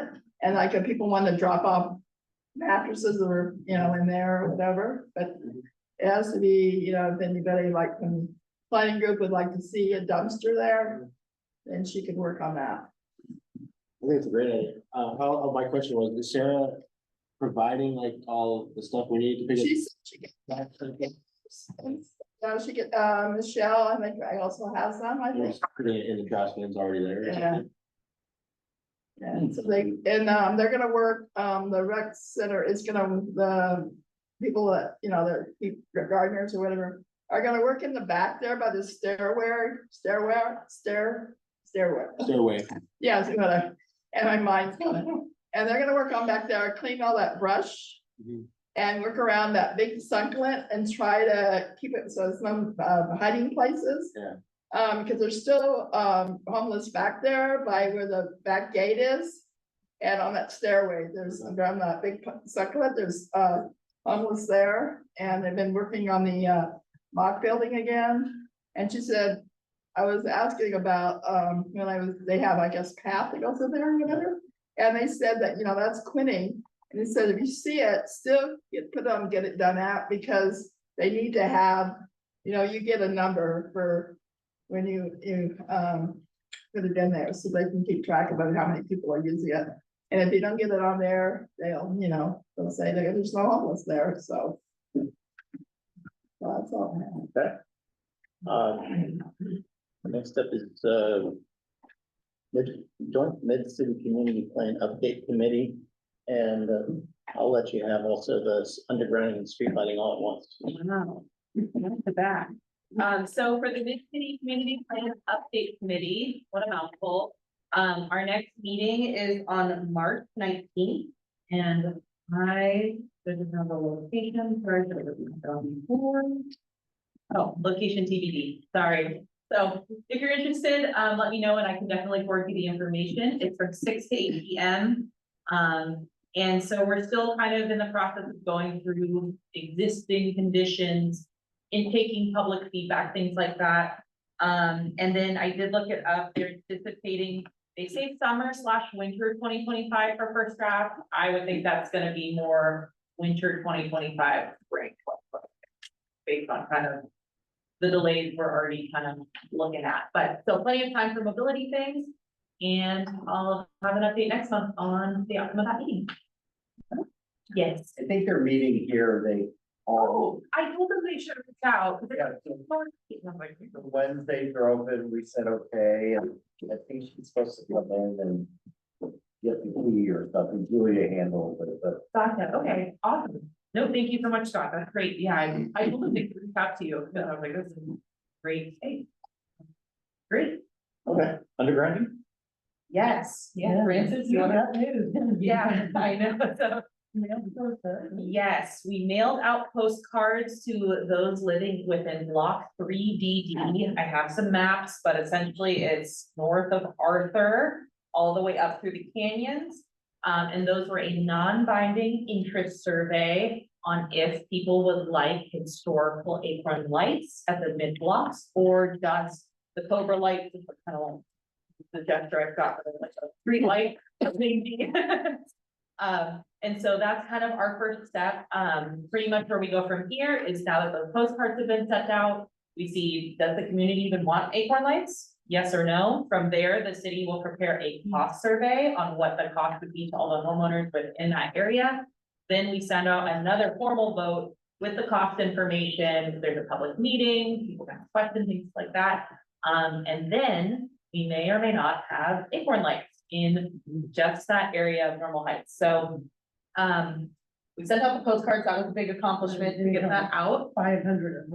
Yes, yeah, like 450. So if you live, you know, north of Adams, north of Arthur Drive, you know, please vote by March 31st. Or if you did not get a postcard, please let me know. We can send you a link to survey. You can just verbally tell us. We'll make sure your vote's counted. So far, we sent out 400 and like about 20 letters, and we've gotten 78 responses. And right now it's 65% yes. So we will kind of continue, keep moving that along. The old vote. Yes. So with the old vote, basically, with all the SDG&E undergrounding and the voting, it's between COVID, budget, lawsuit, there were so many delays. They really had to start over quite a few times. And so when we kind of, Francis and I picked up this process, probably 2022? Yeah. And when we went and coordinated with the city, we said, hey, look, you know, we've already done this. They were at the finish line. There was a public meeting. And unfortunately, city staff just said, you know, it's been a few years. Homeowners could have, like, the homeownership could have changed. The whole SDG design had to be redone. So they said we had to start over. So we newer homeowners say it's been since 1980. Yeah, so, yeah. You should also, if you officially in this meeting or not. Yes, yeah, so that's kind of the, Possible information about pre-design work. yes, so on the undergrounding side of things, I know everyone's very eager, same thing, this is in the block 3DD. All of north of Adams is scheduled to be undergrounded, but the rest of the areas outside of block 3DD are delayed, you know, they're on the books, but they have not been funded, there's not construction plans. I couldn't give you a timeline because there isn't one, but block 3DD, we got a timeline. So that's kind of what we're kind of fixating on for this first part, because there's actually timing associated with it. So we learned from city staff that they had to redesign it again. Why, I could not tell you, but that's where we're at. And they said that they were at about 80% complete on that, and from there it is funded. So once they get through design, then it's like construction bidding, then they'll actually go build it. So I know everyone is, I see people shaking their heads, it's very frustrating. But at least I think now we're having forward progress, so we'll take the wins. And so there is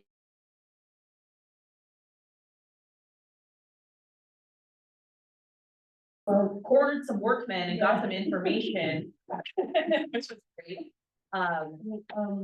Well, if they wouldn't, I mean, I don't know if they get confirmation, maybe from. Yeah, we reached out to city staff for confirmation on it, but we've heard multiple times. There's a May 5th meeting. They said they would notify people. We will definitely update this group, or if you're particularly interested, please give us your contact info. We will be hounding the city to make sure that if there is that meeting on May 5th with the update, that anyone is open to attend. Supposedly, yes. But can we put them on our website if you get a little, Yeah, maybe, you can put anything on the website, publicize it, right? anything legal. There you go. And how we get it out to the community, it'd be really good for people to know. You know. Yeah. And let then me the know. question we posed to city staff as well, as they said, invitations will be going out, and so. Question is, well, how, you know, so, hopefully next month we'll have some good stuff. I was just gonna say, Francis, too, like, send an email too, when you're ready to post any kind of information, like, I can do it on the Facebook, I can do it on the next door for the group, we can put it on the website, all angles, same time. Right, when that time comes, yeah. Yeah, just, I think the thing on Block 3 EDP, that's where it's focused on, and eventually we're going to expand the areas. City. Yeah, so basically, it's broken up by a PG&E electricity, and so there's that big chunk, and then there's 3 more blocks north of Adams. So if you're interested to know what block you're in, you can look it up on the city's website, and they're all kind of in this like, it's called allocated, so they, like, south of Adams isn't even allocated, that's my, so I'm like, it's like this. Oh, yes, here's a great, yeah, thank you. So, yeah, if you can kind of see, there's all kind of these areas, so you're welcome to come up and check it out, but eventually we'll go through, and depending on the outcome of this Acorn Lights vote, in the first part, you know, when these future blocks move forward, we may also opt to do the same survey vote. Allocation to go out some of those areas. It's, the city has a goal, they're supposed to underground everything, I think the goal was like 2030 or something. Yeah, oh, 2000. I think the goal is one day they're taking it section by section, yeah. Another little fun fact, engine 18, specifically told them they will not drive through power lines that are. Will not. Yeah. So you take out 1 home overhead, put in 9 homes overhead, we're talking exacerbating that problem. So. Keep it safe. It's a good theme. So yes, sorry, I know that was a little long, but yeah, we have movement, thank you. So I send me what information you have, and we'll make sure there's an information page in the. Yeah, we'll bucket to staff. Yeah. Yep. Now, traffic task force, I think we've covered it. right on. Community engagement and finance committee.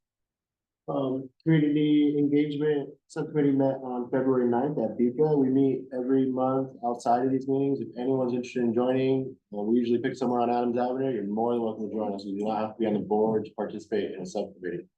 Madison joined our subcommittee. Now we're 3 strong, and it's really great. Madison brings user experience and empathy building and collaborative kind of skills to our group, and we're really happy to have her. We basically met and just got our flyers out and talked about where we put them.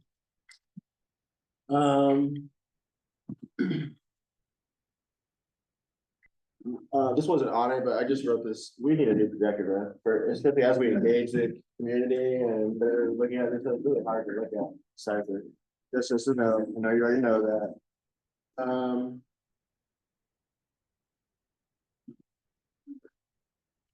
The rec center, I actually sent out a request for the rec center to put our board information on their kiosks. It was put on their last agenda and it was denied. The reasoning being, from what I was told, is that the rec center kiosk is only for rec center related items. I made the argument and tried to plead that, hey, you know, we have a rec center representative on this board and we have a community planning group on the rec center board. It was a little disheartening, but it is what it is. I do plan to, maybe not as a board member, but as personally to appeal that somehow, at least do whatever I can. It's all old. I don't know. And one of the different goes to. Windows 11, it's probably gonna work there. Oh, really? Yeah, it's so outdated, it's so old.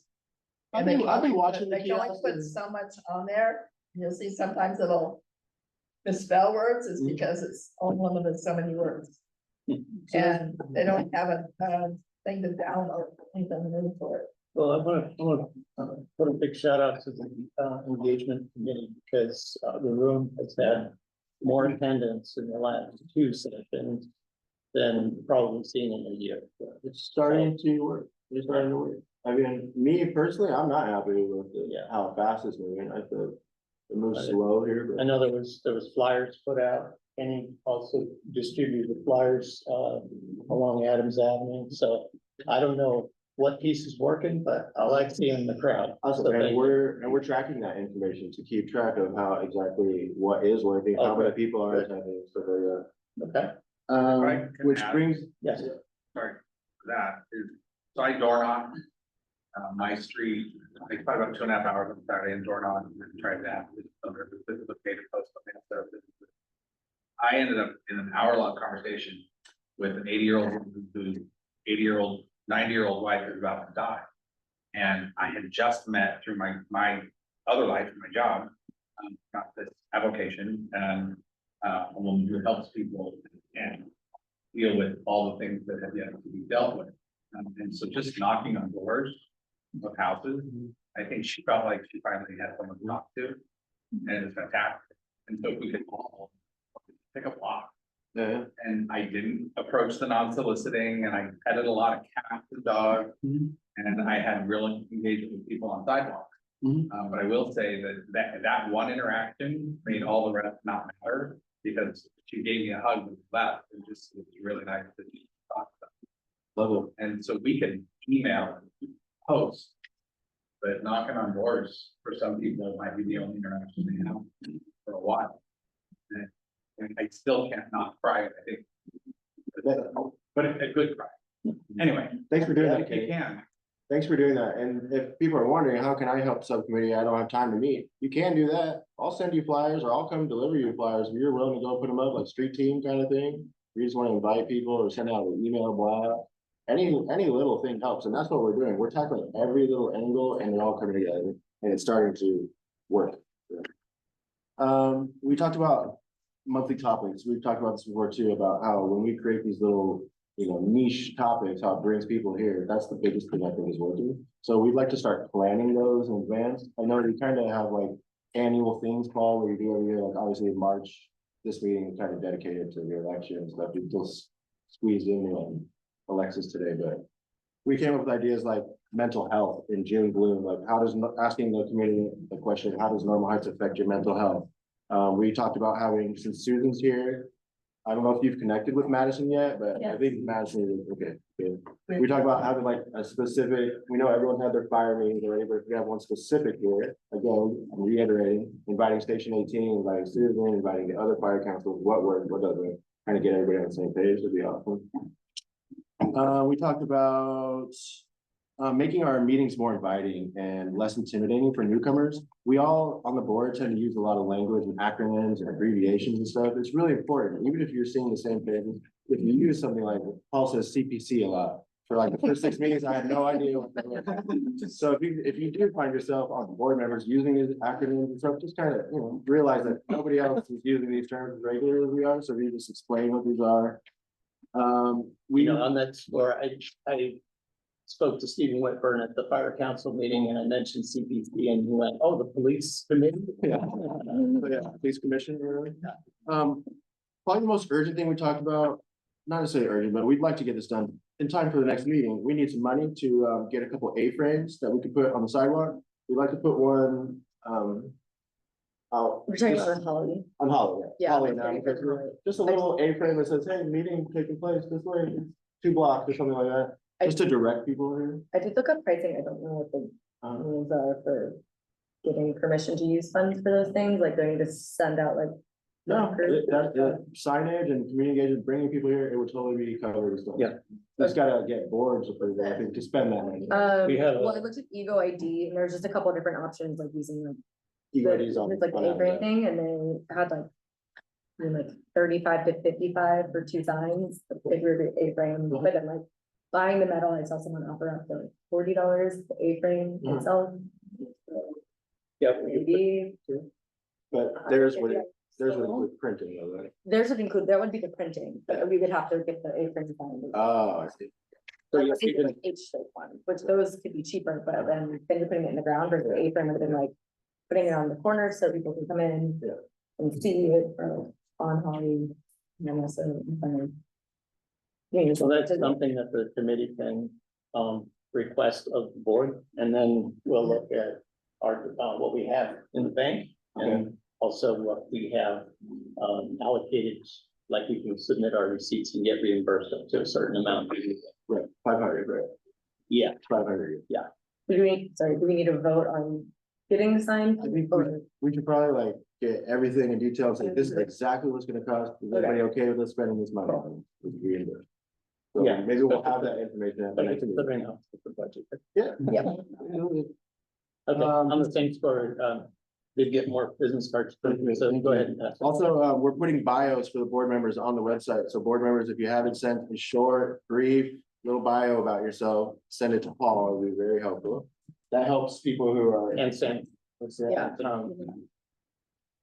People who visit our website, never been here, it can make it less intimidating if they see some faces before they go. Let's see here, I just like 2 more things. I didn't talk about this at the meeting. But, Yours, and then make sure Parker gets to say it too. we didn't talk about this at the subcommittee meeting, but I'm gonna be bringing it up at our next committee meeting, which will be this month. Talking about redefining the role of the treasurer, potentially.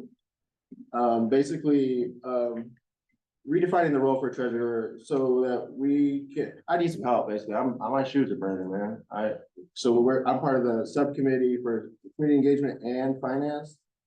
And I just was looking at the way other groups do this, and the treasurer kind of plays a role in either tracking funds or giving us some kind of yearly budget plan, or, stuff like this. So we'll be talking about it.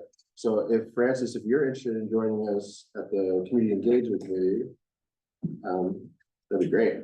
And our next meeting will be, after the swearing in of new members, new board members. Yes. We then take a vote on selecting our that's right. executives, so that might be a good time to, reformat the role, or the roles and responsibilities of the treasurer, and then see who wants to step up and fill that position. Okay. Yeah, Which I'm just thinking, like, the fundraising could go into that, or like any kind of absolutely. speaking, Yeah. like, fundraising events or anything like that. Because it's like the same dollar amount every month. Right. Yeah. But the big thing is, I just want to encourage everybody too, on the board and in the audience, please engage our Nextdoor and our Facebook account. You know the way the algorithm works. Click a like, leave a comment, give your input. It really does help. I've grown, the Nextdoor is now like 5,000% increase in views. No exaggeration, 5,000%, something like that. So it's working. That's all I got. Okay. That takes us to the end of our normal agenda. Our next piece is going to be an executive session. For those, we huddle, the discussion is only between board members. The public is welcome to stay and attend, listen.